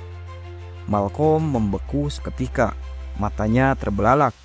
Mantan presiden serikat penyihir itu adalah orang terakhir yang ia harapkan untuk datang. Dengan suara terbata-bata, Malcolm menyapanya dengan hati-hati sambil bertanya-tanya apa maksud kedatangannya. Suara Selena meledak dengan kemarahan saat ia menatap tajam ke arah Malcolm. Ia menuduhnya berani menentang otoritas tuan kota yang baru, Ren. Nada bicaranya tajam dan penuh kecurigaan, seolah-olah ia yakin Malcolm sedang merencanakan pemberontakan. Malcolm terlihat gugup, wajahnya nampak pucat. Ia menyangkal dengan cepat, berusaha meyakinkan Selena bahwa ia tidak pernah berniat menyembunyikan pikiran berbahaya seperti itu. Namun, Selena tidak mudah percaya. Tangannya mencengkram kerah Malcolm dengan sangat erat. Matanya menyala dengan amarah. Kesabarannya hampir habis. Ia menuntut Malcolm untuk mengatakan yang sebenarnya, mendasaknya untuk mengaku apa yang telah ia lakukan di lokasi konstruksi Ren. Malcolm gemetar, ketakutan. Akhirnya, ia mengaku. Ia memanggil semua penyihir dari serikat penyihir dan menghasut mereka dengan klaim bahwa Ren tidak menghormati mereka. Lebih dari itu, ia menginstruksikan para penyihir untuk membuat kristal kutukan dan menggunakan sihir teleportasi untuk menanamnya di bawah tanah lokasi konstruksi. Rencananya adalah membuat para pekerja merasa kelelahan, sehingga Ren akan menyalahkan mereka atas kemalasan. Tujuannya cukup sederhana, yaitu memaksa Ren meminta maaf dan mencari kerjasama yang lebih erat dengan serikat penyihir.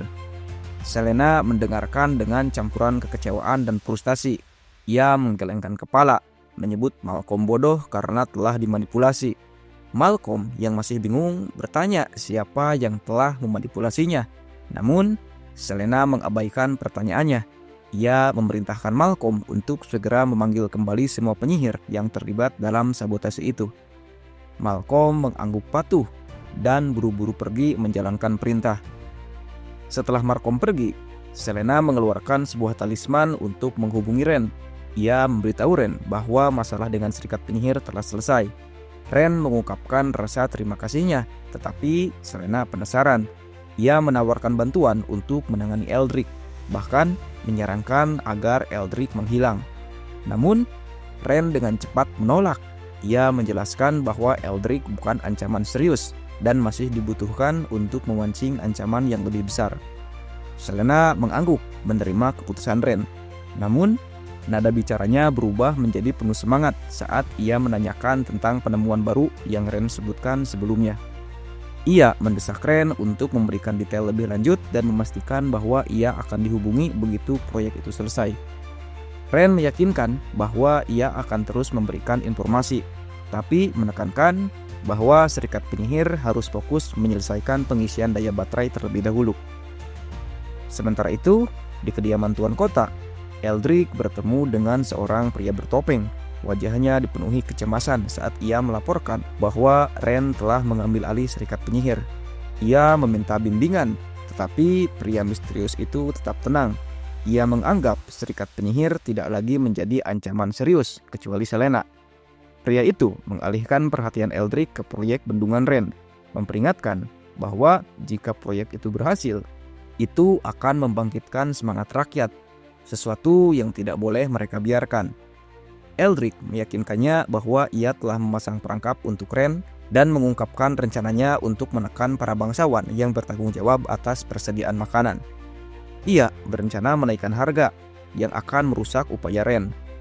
Pria misterius itu meragukan kesetiaan para bangsawan, tetapi Eldrick dengan percaya diri menjelaskan bahwa meskipun mereka mungkin mengkhianatinya, mereka tidak akan pernah mengkhianati kepentingan keuangan mereka. Sambil melemparkan koin emas ke udara, Eldrick tersenyum tipis. Dana Ren akan habis sebelum bendungan selesai, ujarnya.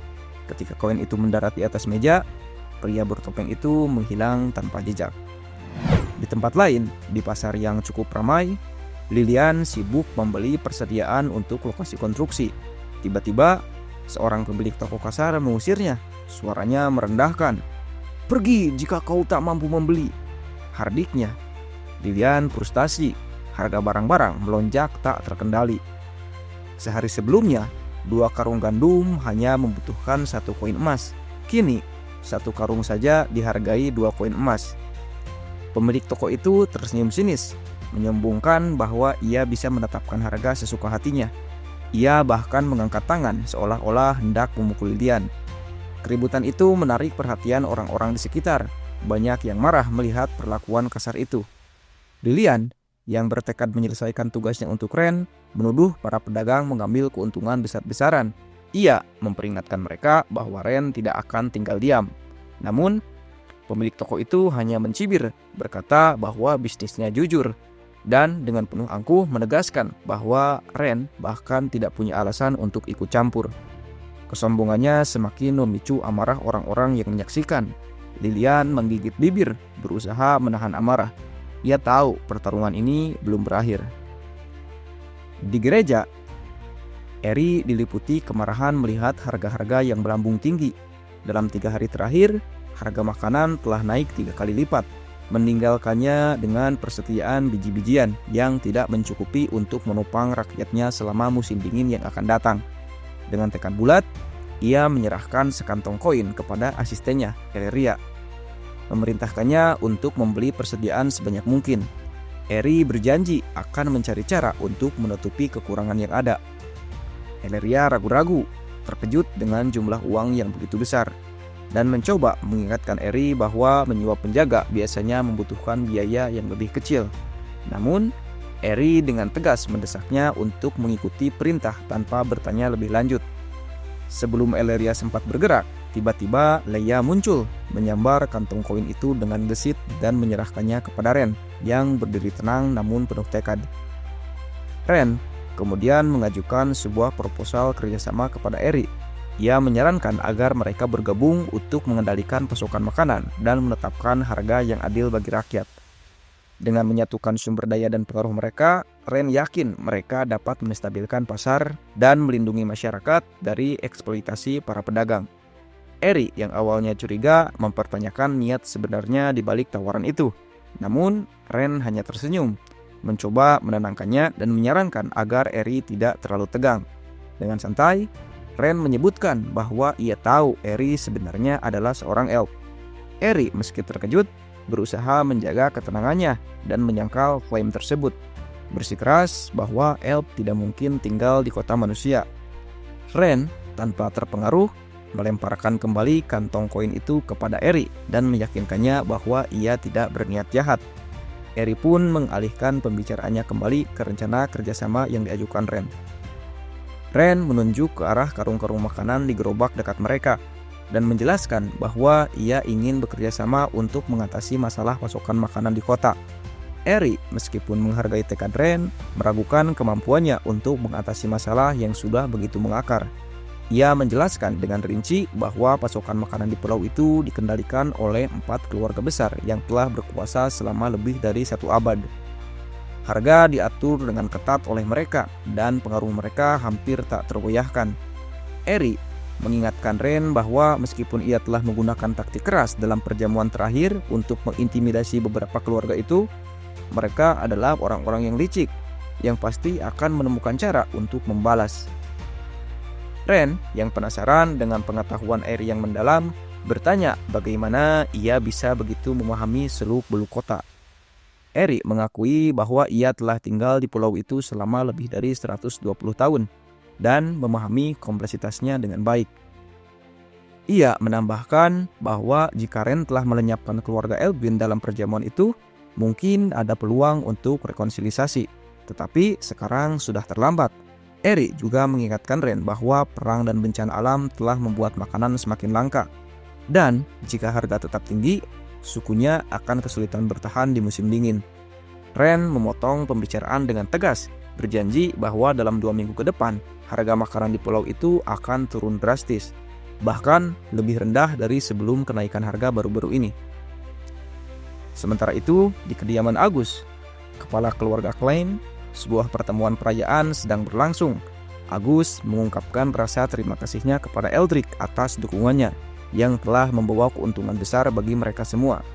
Para bangsawan yang hadir bersulang untuk Agus dan kesuksesan mereka, yakin bahwa strategi mereka telah berjalan dengan sempurna. Namun, suasana riuh rendah itu tiba-tiba terganggu ketika seseorang pelayan mengumumkan bahwa Ren telah mengundang mereka untuk menghadiri perjamuan di kediamannya. Salah satu bangsawan terlihat gugup, berspekulasi apakah Ren berencana menghukum mereka. Agus dengan tenang dan penuh perhitungan meyakinkan mereka bahwa mereka tidak perlu khawatir. Ia menjelaskan bahwa perdagangan mereka dalam pasokan makanan sepenuhnya legal dan dilindungi oleh sistem yang telah mereka bangun. Agus menekankan bahwa selama mereka tidak secara terbuka menentang Ren, mereka akan tetap aman.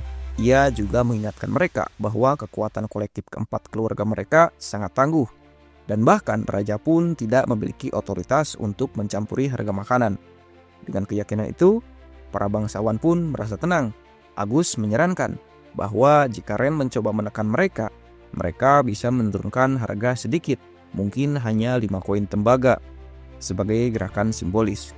Namun, ia memperingatkan dengan tegas bahwa pengkhianatan apapun akan berakibat fatal. Dengan kepercayaan diri yang pulih, Agus meminta para bangsawan untuk bersiap menghadiri perjamuan, meski awalnya bingung dengan permintaannya untuk mengenakan pakaian compang-camping. Mereka akhirnya mengikuti arahan Agus. Singkat cerita, di rumah Ren, Leia memberitahukan bahwa Agus dan para tamu undangan telah tiba. Ren memerintahkan Leia untuk mempersilahkan mereka masuk dan memastikan dapur menyiapkan hidangan. Ketika Agus dan para bangsawan masuk, Ren segera menyadari upaya mereka untuk terlihat miskin.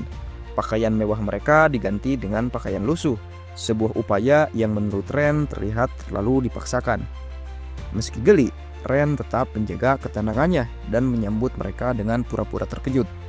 Ia berkomentar tentang betapa tidak terduganya melihat para bangsawan yang mengendalikan pasokan makanan pulau itu terlihat begitu melarat. Agus dengan cepat merespon, memuji proyek-proyek Ren dan mengklaim bahwa mereka juga ingin berkontribusi untuk kebaikan bersama. Para bangsawan lain menimpali menjelaskan bahwa di bawah kepemimpinan Agus, mereka telah menyumbangkan uang untuk inisiatif Ren dan bahkan menjual makanan dari gudang mereka dengan harga serendah mungkin, meski harus menanggung kerugian.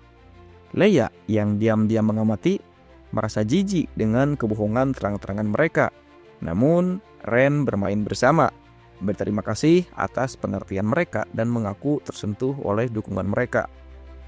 Ia menjelaskan bahwa ia telah mengundang mereka untuk membahas rencana perdagangan gandum. Sebelum Ren bisa melanjutkan, Agus menyela, menegaskan bahwa mereka memahami kesulitan keuangan Ren dan bahwa mereka sudah menjual makanan dengan harga 2 koin emas per karung, meski harus menanggung kerugian. Para bangsawan lain mengangguk setuju mendukung pernyataan Agus. Ren tersenyum dan mengungkapkan rencananya.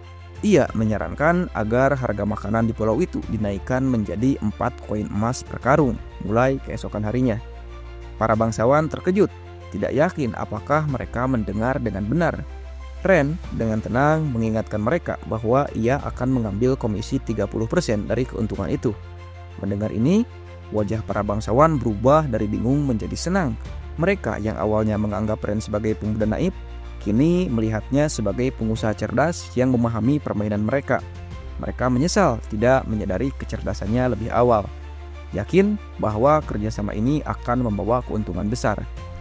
Agus, meski tenang, tahu mereka tidak bisa bertindak gegabah. Ia bertanya kapan pengumuman resmi tentang kenaikan harga akan dibuat. Ren yang sudah siap meminta Leia untuk memberikan dokumen yang telah ia siapkan. Dengan senyum puas, Ren memberitahu mereka bahwa pemberitahuan resmi telah ditandatangani dan akan disebarkan setelah perjamuan. Saat percakapan berlanjut, suasana menjadi lebih santai dan rencana mereka pun berjalan mulus. Ren mengingatkan para bangsawan bahwa mereka sekarang harus mengikuti arahannya, dan Agus dengan cepat berjanji bahwa mereka tidak akan mengecewakan. Setelah perjamuan itu, para bangsawan berkumpul kembali di kediaman Agus. Rencana mengejutkan Ren telah membuat mereka bingung sekaligus semangat. Mereka berdiskusi apakah akan memberitahu Eldrick tentang perubahan ini, mencatat betapa tidak biasanya Ren menaikkan harga alih-alih menurunkannya. Beberapa bangsawan mengira Ren hanya serakah, tetapi Agus mengabaikan kekhawatiran mereka. Melihat ini sebagai peluang emas, ia mengingatkan mereka bahwa jika terlalu banyak orang tahu tentang rencana ini, keuntungan mereka akan berkurang. Agus meyakinkan mereka bahwa Ren hanyalah pemuda yang mencoba memenangkan hati mereka dengan tawaran yang menggiurkan, dan mereka harus merahasiakan kenaikan harga ini. Keberuntungan besar ada di depan mata kita dan hanya orang bodoh yang akan melewatkannya, katanya dengan penuh keyakinan. Namun, seorang bangsawan yang lebih berhati-hati merasa tidak nyaman. Ia mengakui bahwa peluang seperti ini terlalu bagus untuk menjadi kenyataan, yang membuatnya waspada. Meski begitu, ia tetap berjanji untuk mengikuti Agus, dan para bangsawan lainnya pun melakukan hal yang sama, menunjukkan kesetiaan mereka. Agus dengan senyum puas menyatakan bahwa mereka akan bekerja sama mulai sekarang. Ia menyarankan agar mereka membeli semua gandum dari pedagang kecil sebelum pengumuman resmi, sehingga mereka bisa mengendalikan pasar sepenuhnya dan memaksimalkan keuntungan. Sementara itu, di tanah milik Ren, seorang tamu tak terduga tiba. Pendeta Eri memasuki ruangan dengan wajah yang jelas dipenuhi kemarahan. Tanpa basa-basi, ia menuduh Ren telah berpihak pada para pedagang yang korup yang telah menaikkan harga gandum secara drastis. Eri menuntut penjelasan mengapa Ren yang sebelumnya berjanji akan menurunkan harga justru membiarkannya melambung tinggi. Dengan suara tegas, ia menyatakan bahwa dirinya tidak akan membiarkan ras elf dimanfaatkan oleh permainan politik manusia. Lilian yang hadir di sana segera turun tangan mencoba menenangkan Eri. Ia menjelaskan bahwa Ren sebenarnya memiliki rencana besar untuk menurunkan harga pangan dalam waktu dekat. Lilian meminta Eri untuk mempercayai Ren dan memberinya kesempatan. Namun, Eri tetap skeptis. Ia merasa bahwa Ren telah membantu para pedagang yang serakah yang hanya memikirkan keuntungan pribadi. Meski begitu, Lilian tetap teguh pada keyakinannya bahwa Ren tahu apa yang ia lakukan. Setelah momen tegang itu, Eri menatap Ren dengan tatapan penuh kekhawatiran. Ia bertanya-tanya dalam hati apakah Ren benar-benar berniat menaikkan harga pangan, atau apakah ada sesuatu yang lebih besar yang sedang ia rencanakan. Ren hanya tersenyum, menahan diri untuk tidak menjelaskan secara detail. Ia hanya meyakinkan Eri bahwa harga akan segera turun. Dan dalam 2 minggu ke depan, harga akan mencapai titik terendah. Eri tetap tidak yakin. Dalam pikirannya, Ren terlihat naif dan tidak memahami realitas pahit yang dihadapi rakyat. Setelah hidup lebih dari 200 tahun, Eri belum pernah melihat harga pangan turun setelah kenaikan besar seperti ini. Ren yang menyadari keraguan Eri menjadi serius. Ia mengajukan pertanyaan retoris. Jika ia mengancam para bangsawan, berapa banyak mereka akan menurunkan harga? Apakah 1 koin atau 10 koin? Eri tidak bisa menjawab. Tetapi sikap skeptisnya tetap tidak berubah. Ia berpendapat bahwa menaikkan harga menjadi 4 koin emas per karung adalah tindakan yang berlebihan. Bahkan dengan harga 2 koin emas, rakyat sudah kesulitan membeli makanan. Jika harga naik 2 kali lipat, kelaparan pasti akan melanda. Ren tetap tenang. Ia menjelaskan bahwa apakah harga 2 atau 4 koin emas, rakyat tetap akan menghadapi kelaparan. Perbedaannya hanya terletak pada kapan itu akan terjadi. Ren menegaskan bahwa tujuannya bukanlah sekedar amal. Misi sebenarnya adalah menghancurkan para pedagang korup dan mengambil kekayaan mereka sebanyak-banyaknya. 7 hari telah berlalu dan selama itu Ren fokus mengajar Selena tentang ilmu pengetahuan yang ia dapatkan di dunia sebelumnya tentang baterai lithium. Selena terpesona oleh kompleksitas teknologi tersebut dan sangat antusias untuk mempelajarinya. Namun, sesi mereka tiba-tiba terputus ketika Leia muncul dengan berita bahwa pendeta Eri telah datang kembali. Eri sering berkunjung dalam beberapa hari terakhir, membuat Ren bertanya-tanya apakah ia memiliki terlalu banyak waktu luang. Selena yang juga penasaran bertanya mengapa Ren sengaja menaikkan harga makanan. Saat ini, harga gandum di kota telah melonjak hingga hampir 7 koin emas per karung. Ren terkejut dengan kecepatan kenaikan harga, tetapi sebelum ia sempat menjawab, Eri sudah datang ke mereka. Eri langsung meluapkan kemarahannya. Ia menyatakan bahwa tidak hanya rakyat biasa, tetapi bahkan beberapa bangsawan tidak mampu untuk membeli makanan sekarang. Ia menuntut Ren untuk menyadari betapa seriusnya situasi ini. Ren tetap tenang. Ia bertanya berapa hari yang telah berlalu sejak kenaikan harga. Leia dengan cepat menjawab bahwa sudah 7 hari. Mendengar itu, Ren tersenyum dan berkata bahwa sudah waktunya untuk berurusan dengan para pedagang. Eri yang masih kesal meminta Ren untuk berhenti bersikap tidak jelas dan menjelaskan rencananya. Ia memperingatkan bahwa jika Ren tidak memberinya penjelasan, suku Elf mungkin akan memutuskan hubungan dengannya. Akhirnya, Ren memutuskan untuk membuka kartunya. Ia menjelaskan bahwa ia sengaja tidak membagikan rencana lengkap sebelumnya karena tidak ingin mengganggu atau membuat para bangsawan curiga. Sekarang, setelah semuanya siap, ia siap untuk menjelaskan. Ren mengungkapkan bahwa pengumuman harga makanan minimum 4 koin emas per karung telah berlaku selama 7 hari. Ia kemudian bertanya kepada Eri apa yang paling kurang di kota saat ini. Eri setelah berpikir sejenak menjawab bahwa sepertinya tidak ada kekurangan apapun. Ren tersenyum penuh pengertian. Ia menjelaskan bahwa yang kurang di kota ini adalah pedagang yang menjual biji-bijian. Eri akhirnya memahami rencana Ren dan terkesima oleh kecerdikannya. Ren melanjutkan penjelasannya bahwa satu-satunya hal yang tidak pernah kekurangan di kota ini adalah makanan dan para pedagang yang menjualnya. Ia menegaskan bahwa keserakahan adalah sifat manusia yang paling mudah dikendalikan. Secara alami, tidak ada seorang pun yang bisa menahan keinginan mereka sendiri. Berita tentang kenaikan harga biji-bijian di kota Aisling telah menyebar ke kota-kota terdekat. Para pedagang dari luar kota yang mendengar kabar tentang harga tinggi berbondong-bondong membawa biji-bijian mereka ke Aisling dengan harapan mendapat keuntungan besar.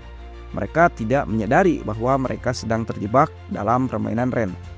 Ren meminta Leia untuk menerbitkan pemberitahuan di seluruh kota, mengumumkan bahwa pendeta akan menjual cadangan gandum gereja karena tidak setuju dengan metode Ren.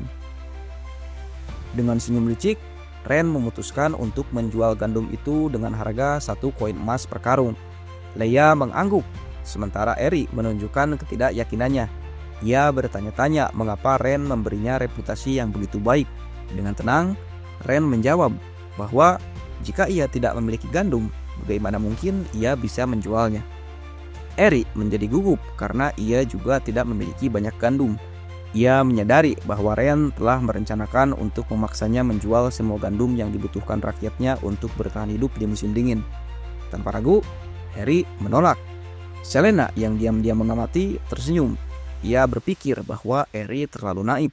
Jika ia berada di posisi Eri, ia akan segera menjual semua gandum tanpa menunda. Setiap detik penundaan berarti kehilangan lebih banyak uang. Eri tetap teguh pada pendiriannya. Ia menyatakan bahwa kaum elf tidak tertarik pada uang. Yang mereka butuhkan hanyalah gandum. Ren menyarankan agar Eri percaya padanya. Ia meyakinkan Eri bahwa gandumnya hanya akan meningkat nilainya. Ren kemudian menoleh ke Selena. Ia menunjukkan keyakinannya bahwa asosiasi sihir akan membantu menyegel kota. Ia berjanji bahwa tidak akan ada satupun pedagang yang bisa melarikan diri. Ren merasa sudah waktunya untuk membuat para pedagang itu membayar. Beberapa saat kemudian, ketika ia sedang membaca pemberitahuan, Leia muncul dengan wajah khawatir. Ren memperhatikan ekspresinya dan bertanya apakah ada masalah. Leia mengungkapkan kekhawatirannya bahwa rencananya mungkin tidak berjalan sesuai harapan. Ia bertanya apa yang akan terjadi jika para pedagang menolak menjual gandum mereka selama beberapa hari dan semua gandum Eri terjual habis. Ren menjelaskan bahwa ada 2 jenis rencana, konspirasi rahasia dan rencana terbuka. Rencana rahasia bisa dihindari, tetapi rencana terbuka tidak. Para pedagang asing yang dibutakan oleh keinginan untuk menjadi kaya dalam semalam tidak akan bisa menahan diri. Jika mereka tahu bahwa harga akan jatuh, mereka akan panik dan menjual semuanya. Menjadi lambat hanya berarti kematian bagi mereka. Sementara itu, di kediaman Agus, kabar buruk datang menghampiri. Salah satu bawahannya melaporkan bahwa gereja telah mengumumkan akan menjual cadangan gandum mereka dengan harga 1 koin emas per karung untuk membantu rakyat. Berita ini membuat suasana menjadi tegang. Para pedagang yang telah membeli gandum dengan harga 2 koin emas per karung merasa terancam. Namun, mereka tetap tenang, yakin bahwa gereja hanya memiliki persediaan gandum untuk beberapa hari. Agus yang selalu melihat peluang di balik setiap masalah, memerintahkan bawahannya untuk membeli semua gandum yang bisa mereka dapatkan dari gereja. Tak lama kemudian, kerumunan pedagang berkumpul di depan gereja, berebut untuk membeli gandum. Eri yang bertugas menjual gandum, berbohong dengan mengatakan bahwa gereja memiliki 10.000 karung gandum, berkat bantuan Paus yang peduli pada rakyat yang sedang berjuang. Para pedagang yang tidak percaya pada kebohongan Eri merasa terdesak. Mereka khawatir gandum akan habis jika tidak segera membeli. Suasana semakin panas ketika seorang ksatria muncul, menenangkan kerumunan dengan mengatakan bahwa ini hanya gelombang pertama.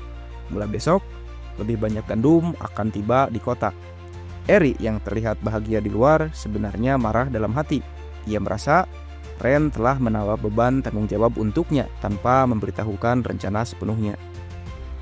Sementara itu, para pedagang dari kota tetangga mulai merasa terperangkap. Salah satu pedagang yang telah membeli gandum seharga 70 koin perak dan menanggung biaya transportasi 10 koin perak merasa terpukul. Ia menyadari bahwa menunggu lebih lama hanya akan membuatnya merugi.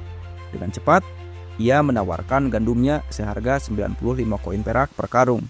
Tawar-menawar pun terjadi dan harga gandum mulai turun drastis, mencapai 80 koin perak per karung. Dari balkon, Ren menyaksikan semua ini dengan senyum puas. Leia yang berdiri di sampingnya terkesan dengan kecerdikan rencana Ren. Ren menjelaskan bahwa sifat manusia yang serakah adalah kunci dari semua ini. Ketika satu pedagang mulai menjual dengan harga lebih rendah, yang lain akan panik dan mengikuti, takut ketinggalan. Leia bertanya-tanya, apakah harga gandum akan kembali ke 50 koin perak per karung yang akan memungkinkan proyek bendungan Ren selesai tepat waktu? Ren dengan percaya diri menjawab bahwa begitu para bangsawan seperti Agus mulai menjual, gandum akan menjadi barang termurah di kota. Leia masih ragu, mengingat para bangsawan telah membeli gandum dengan harga tinggi. Namun, Ren meyakinkannya bahwa ketika menyangkut keuntungan, tidak ada yang akan mundur. Sementara itu, berita tentang pedagang asing yang menjual gandum dengan harga rendah sampai ke telinga Agus. Ia panik ketika mengetahui harga gandum telah turun menjadi 75 koin perak per karung. Roland bingung bagaimana hal ini bisa terjadi, mengingat mereka mengendalikan semua gandum yang ada di kota. Agus akhirnya menyadari bahwa Ren telah menjebak mereka. Rencana Ren adalah menarik pedagang dari kota lain dengan berita bahwa harga gandum tinggi, lalu menggunakan gereja untuk menurunkan harga, memicu kepanikan di antara para pedagang. Agus mencoba menyusun rencana balasan. Ia menyarankan agar mereka menimbun gandum sampai rakyat putus asa, lalu menjualnya dengan harga tinggi. Namun, ia memperingatkan bahwa jika salah satu dari mereka menjual gandum lebih dulu, mereka semua akan hancur. Roland yang berkeringat dingin setuju untuk menyimpan gandumnya meski dalam hati ia sangat ingin segera menjual. Sementara itu, di gereja, Eri agak terkejut karena tampaknya semakin banyak gandum yang dia jual, semakin banyak juga yang dia miliki. Dengan senyum bangga, Ren menjawab, "Itu karena kamu menjual di puncak dan membeli di titik terendah." Ren mengingat bursa kripto yang terjadi di dunia sebelumnya. Strategi ini sendiri bisa menghasilkan puluhan ribu koin emas. Tiba-tiba, Lilian menyerbu ke dalam ruangan, melaporkan bahwa harga gandum telah turun lagi. Sekarang kamu bahkan bisa membeli 3 karung dengan 1 koin emas. Eri awalnya tidak percaya dengan rencana Ren, tetapi seperti yang dikatakan Ren, yang harus dia lakukan hanyalah menunggu sedikit lebih lama. Jika dia membelinya sekarang, dia bisa mendapatkan 10 karung gandum lagi. Ren berdiri karena sudah waktunya untuk membicarakan kesepakatan yang telah mereka buat. Eri menjadi penasaran untuk mengetahui kesepakatan seperti apa yang ingin dibuat Ren dengan suku Elf. Ren mengulurkan tangannya sambil mengatakan, semua ini membuat gadis suci agak bingung. Namun dengan senyuman, Ren mengoreksi dirinya sendiri dan berjanji untuk mengurus semua aspek kebutuhan sehari-hari suku Elf, mulai dari hal-hal kecil seperti biji-bijian hingga hal-hal besar seperti tanah. Apapun yang dibutuhkan suku Elf, mereka bisa membuat kesepakatan. Eri tampak terkejut dan menolak untuk menerima karena hanya ratu yang memiliki wewenang untuk membuat keputusan sebesar itu. Ren berdiri teguh dan memintanya untuk mengatur pertemuan dengan ratu. Eri memberi perintah kepada asistennya untuk mengirimkan surat kepada ratu. Ren duduk di kursinya dan mulai merenung. Setelah krisis ini berakhir, para bangsawan kota tidak akan bisa menyebabkan lebih banyak masalah untuk sementara waktu. Persekutuan penyihir sudah berada di bawah kendalinya dan tidak akan lama sebelum gereja juga demikian. Saat ini, Tuan Kota Eldrick hanya memiliki pasukan dan pajak sebagai kartu yang tersisa. Jika mereka bisa mengendalikan pasukan itu, tidak peduli apa yang Eldrick coba lakukan, dia tidak akan bisa lagi lepas dari jangkauan mereka.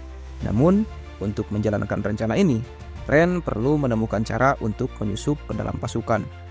Setelah menyadari bahwa Ren stres, Leia datang dengan lembut, menyentuh dadanya dan kemudian mulai memijat kepalanya, menasihatinya untuk sedikit lebih rileks. Ren memejamkan mata, siap untuk menikmati pijatan. Namun, sesi pijatannya terganggu ketika seorang pria memasuki gereja dengan marah. Dia melaporkan bahwa para prajurit telah menyalahgunakan kekuasaan mereka atas nama Adipati Agung. Dia datang untuk bertanya apakah para dewa tidak bisa menyerang mereka dengan petir. Namun, gadis suci menjawab bahwa ini tidak mungkin karena para dewa berbelas kasih. Pria itu adalah seorang pedagang asing yang marah karena tidak hanya menderita kerugian menjual gandum, tetapi juga dirampok oleh tentara dalam perjalanan pulang. Dia merasa tidak mungkin bisa terus melakukan bisnis. Sebelum pedagang itu bisa terus mengeluh tentang Adipati Agung, Ren menyela dan dengan tatapan tenang bertanya apa masalahnya. Ren tidak diterima dengan baik oleh pedagang yang menuntut untuk mengetahui siapa dia. Ren hanya menjawab bahwa dia adalah seseorang yang ingin berbisnis dengannya. Kembali ke Lilian, di sebelah kereta dan seekor keledai yang membawa barang tiba di gerbang tembok untuk meninggalkan kota Aisling. Namun, dia bertemu dengan beberapa penjaga yang ingin tahu apa yang ada di belakang kereta. Dengan sikap yang baik, Lilian memperkenalkan dirinya sebagai warga kota Aisling, menjelaskan bahwa kereta itu penuh dengan barang-barang yang dia beli di kota dan sekarang dia akan membawanya ke suku Elf untuk melihat apakah dia bisa membuat bisnis apapun. Penjaga itu tidak mempercayai kata-katanya, memberi perintah kepada anak buahnya untuk memeriksa kereta. Mengikuti perintah, mereka mulai memeriksa barang-barang dan bahkan menusuk toples hanya untuk memastikan. Lilian panik dan dengan lembut meminta para penjaga untuk tidak merusak barang-barangnya. Sekarang, karena semua toples sudah pecah, tidak ada cara untuk mengangkut barang dagangannya. Setelah memeriksa, salah satu penjaga memberitahu bosnya bahwa tidak ada yang aneh dengan barang dagangan itu. Bos memutuskan untuk menagihnya tol sesuai dengan aturan. Dia menjelaskan kepada Lilia bahwa jika dia membayar tol, dia bisa pergi. Namun, Lilian agak marah karena para penjaga tidak hanya merusak barang-barangnya, tapi sekarang juga ingin dia membayar tol. Dengan nada memerintah, bos mengatakan kepadanya bahwa jika dia tidak membayar tol, dia bisa pergi untuk mengganggu di tempat lain. Tepat sebelum dia mulai berdebat, seseorang di dalam kereta memintanya untuk membayar tol. Lilian setuju tanpa ragu dan mengeluarkan koin perak. Namun, dengan senyuman, penjaga itu mengungkapkan bahwa Tuan Ren telah menaikkan tol. Sekarang telah menjadi 5 koin perak. Ini membuat Lilian semakin marah karena semua barangnya bersama-sama hanya bernilai 3 koin perak. Namun, dia harus membayar 5 koin hanya untuk tol. Penjaga tidak mengubah sikapnya dan menyebutkan bahwa jika dia tidak membayar, maka dia bisa minggir dari jalan dan berhenti untuk mengganggu. Secara kasat mata, Lilian yang marah mengeluarkan 5 koin perak, mengetahui bahwa bajingan ini menggunakan nama Ren untuk menipu orang-orang. Dia yakin bahwa begitu Ren tahu, dia akan mengurus semuanya. Setelah membayar 5 koin perak untuk tol, penjaga membuka gerbang dan memberi perintah kepada anak buahnya untuk membiarkannya meninggalkan kota. Begitu di luar kota, Lilian berangkat menuju suku Elf. Di dalam kereta, ada Ren dan pedagang yang kita lihat di gereja. Ren yang tidak mengungkapkan identitas aslinya, tidak sopan terhadap Tuan Ren karena telah menaikkan tol. Namun, pedagang memintanya untuk berhati-hati dengan mulutnya dan tidak menghina penyelamat kota. Ren memperhatikan betapa anehnya pedagang ini karena prajurit itu dengan jelas mengatakan bahwa Tuan Ren memerintahkan kenaikan tol. Namun, meskipun demikian, pedagang itu menyalahkan para prajurit alih-alih menyalahkan Tuan Ren. Si pedagang menyadari bahwa dia baru di sini dan dipenuhi dengan kekaguman ketika dia menjelaskan bahwa Tuan Ren telah menggunakan rencana brilian untuk menurunkan harga gandum di kota Aisling dan membantu orang-orang. Meskipun dia telah kehilangan karenanya, itu adalah pertama kalinya dia melihat seorang bangsawan yang sangat peduli pada rakyatnya. Jika dia pernah memiliki kesempatan untuk bertemu Ren, dia bersumpah untuk melayaninya dengan sepenuh hati. Ren mencoba membuatnya berubah pikiran dengan mengakui bahwa dia telah mendengar bahwa dalam perjalanannya ke sini, putra muda dari Tuan Ning Agung tidak hanya membunuh orang-orang di sebuah perjamuan, tetapi juga memaksa warga untuk menggali beberapa proyek. Pedagang itu tidak berubah pikiran dan menyadari bahwa dia berbicara tentang keluarga Edwin.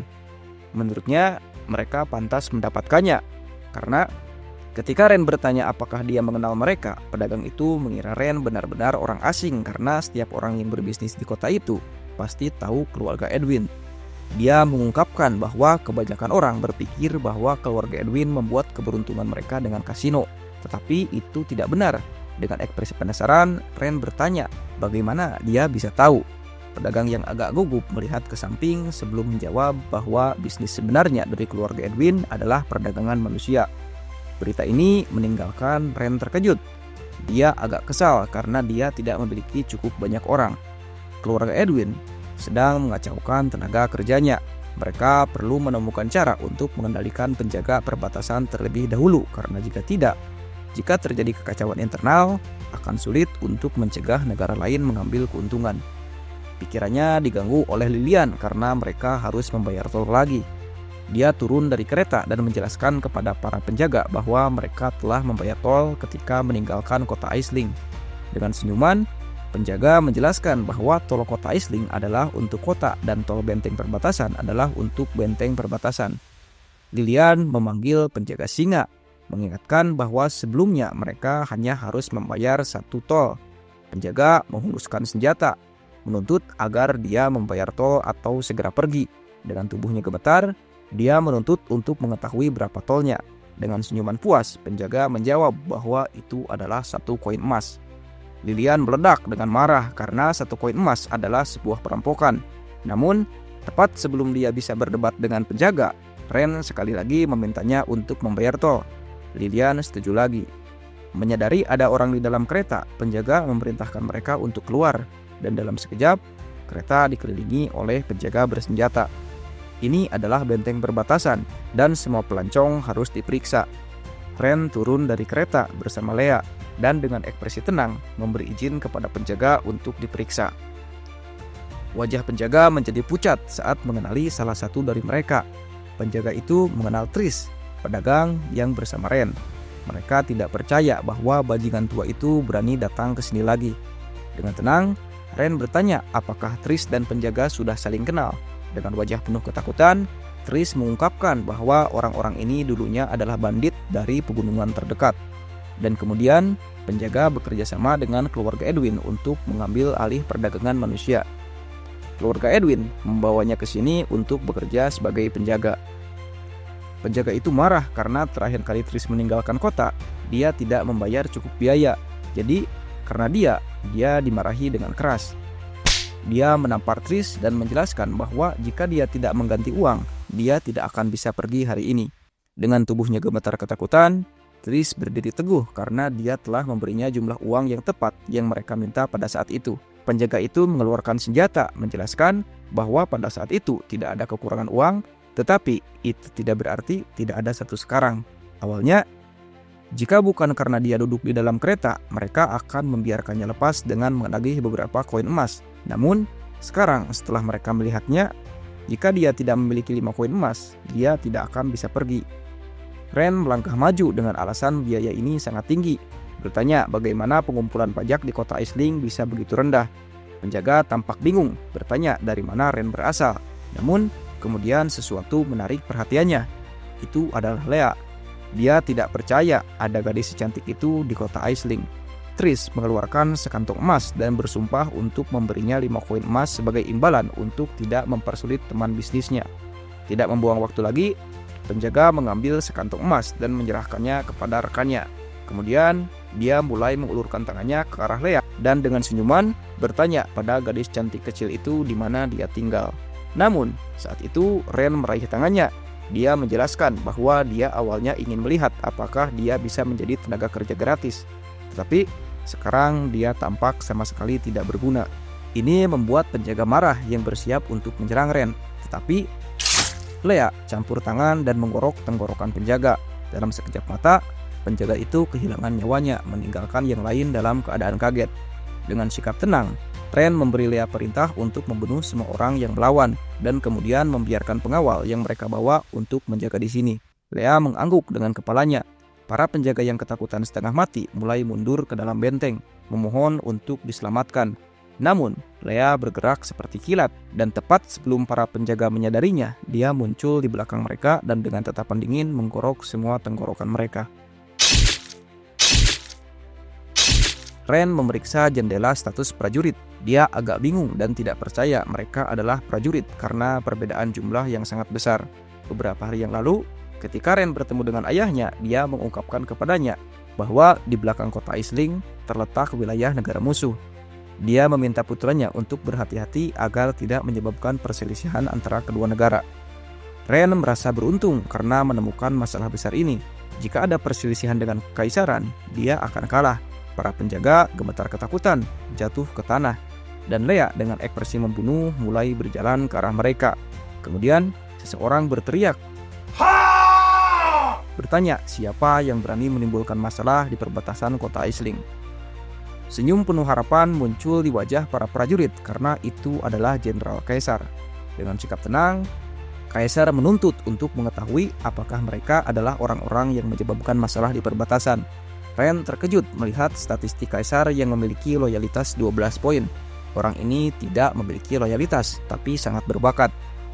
Ren mengenali kaisar sebagai anggota keluarga Halker dan bertanya apakah dia memiliki saudara laki-laki yang bekerja di wilayah Persia. Kaisar terkejut dan menjawab dengan pertanyaan lain. "Siapa kamu dan bagaimana kamu tahu tentang saudaraku?" Ren mengungkapkan bahwa Edgar adalah kakak perempuannya, meninggalkan kaisar dan para prajurit kaget. Kaisar akhirnya menyadari bahwa dia adalah Tuan Buddha Ren, putra bungsu dari Grand Duke Aldarian. Para prajurit panik mengetahui bahwa mereka telah menyinggung orang yang salah. Mata kaisar membelalak saat dia mengingat surat saudaranya. Surat itu mengatakan bahwa Ren akan tiba di kota Isding dalam waktu dekat. Jadi, kaisar harus memperhatikan untuk melindungi keselamatan Ren.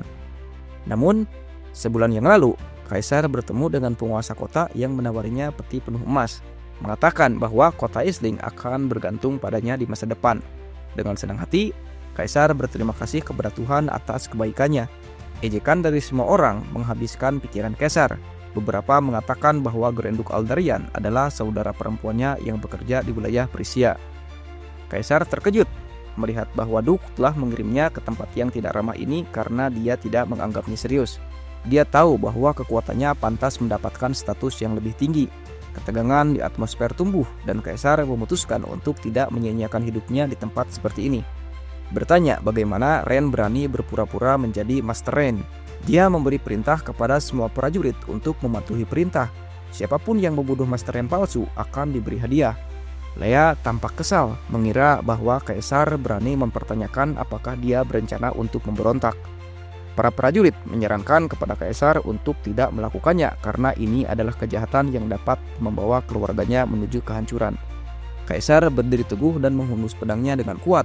Menusukkannya ke tanah, dia mengungkapkan bahwa Ren telah memeras putra Adipati Agung dan karena itu melanggar hukum. Dengan ekspresi marah, dia menjelaskan kepada anak buahnya bahwa keluarga Edwin telah dimusnahkan oleh Ren dan selanjutnya keempat keluarga bangsawan juga akan dihancurkan olehnya.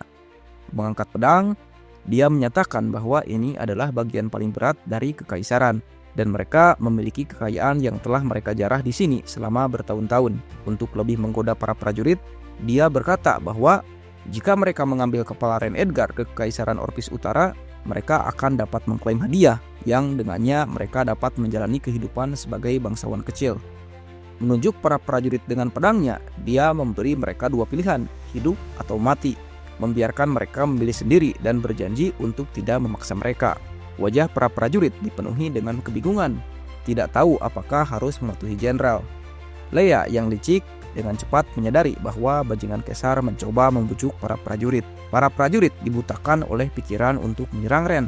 Sementara itu, seseorang prajurit mencoba menyerang Leia secara tiba-tiba, tetapi disambut dengan tendangan di bawah rahang.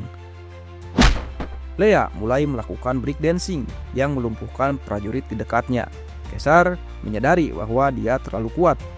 Jadi, dia memanggil salah satu penyihirnya dan memberi perintah untuk menggunakan panah es. Mengikuti perintah, penyihir itu memanggil bola sihir dan kemudian meluncurkan hujan panah es.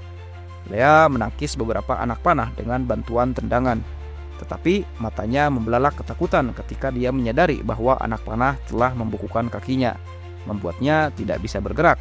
Sekarang, karena dia tidak bisa bergerak, Kaisar memerintahkan anak buahnya untuk menghabisi Ren.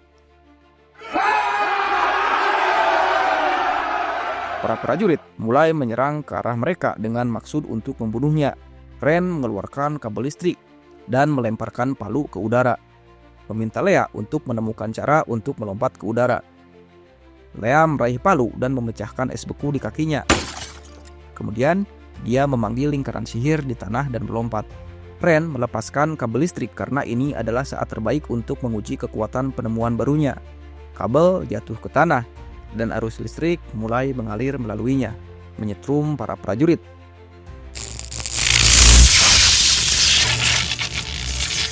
Tegangannya sangat tinggi sehingga busa mulai keluar dari mulut mereka. Ren tidak tersengat listrik karena dia berdiri di atas potongan keramik.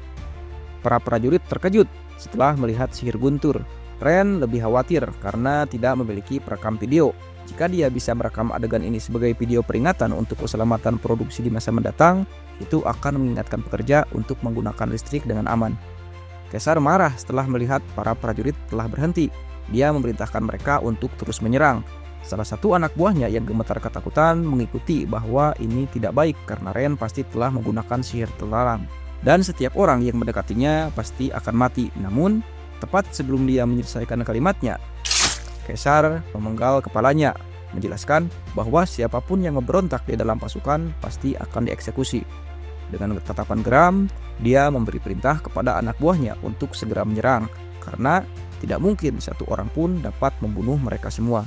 Dengan tubuhnya gemetar ketakutan, salah satu prajurit mendekati mayat-mayat itu hanya untuk menyadari bahwa sihir di bawah telah berhenti bekerja.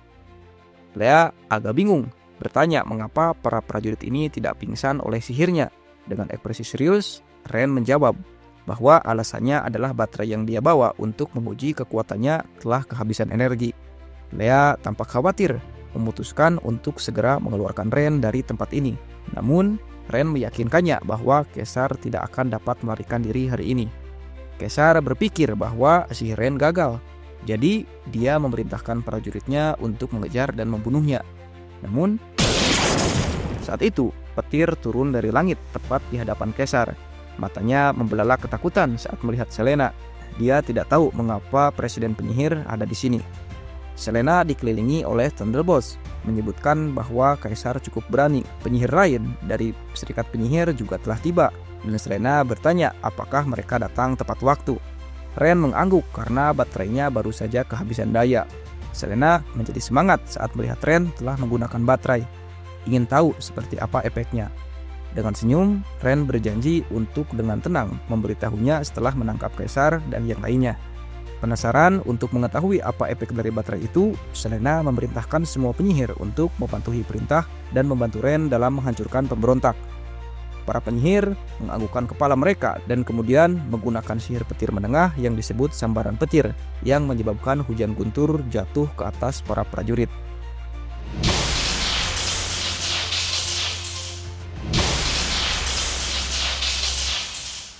Para prajurit sekarang takut setengah mati, mulai melarikan diri. Memohon pengampunan, bersumpah untuk tidak melakukannya lagi. Kaisar mempertahankan ekspresi marahnya, bersumpah untuk membawa Ren bersamanya. Bahkan jika itu berarti mati, dia mulai bergerak cepat menghindari hujan guntur. Dan kemudian dia melompat, siap untuk menghabisi Ren sekali dan untuk selamanya. Dia menggunakan keterampilan terbaiknya yang disebut tebasan gunung runtuh. Namun yang mengejutkan, Lea memblokirnya, hampir tidak menyelamatkan Ren. Mata Lea bersinar dengan kebencian. Kaisar mengutuknya dalam hati karena jika bukan karena campur tangannya, Ren pasti sudah mati. Lea bersiap untuk menyerang dengan tendangan, dan pada saat Kaisar menyadarinya, dia bertemu dengan tendangan kuat di wajah. Tubuhnya melesat keluar dan menabrak dinding kayu. Ketika tirai asap mulai menghilang, Kaisar telah kehilangan kesadaran. Dengan sikap penuh kebencian, Lea memanggilnya sampah.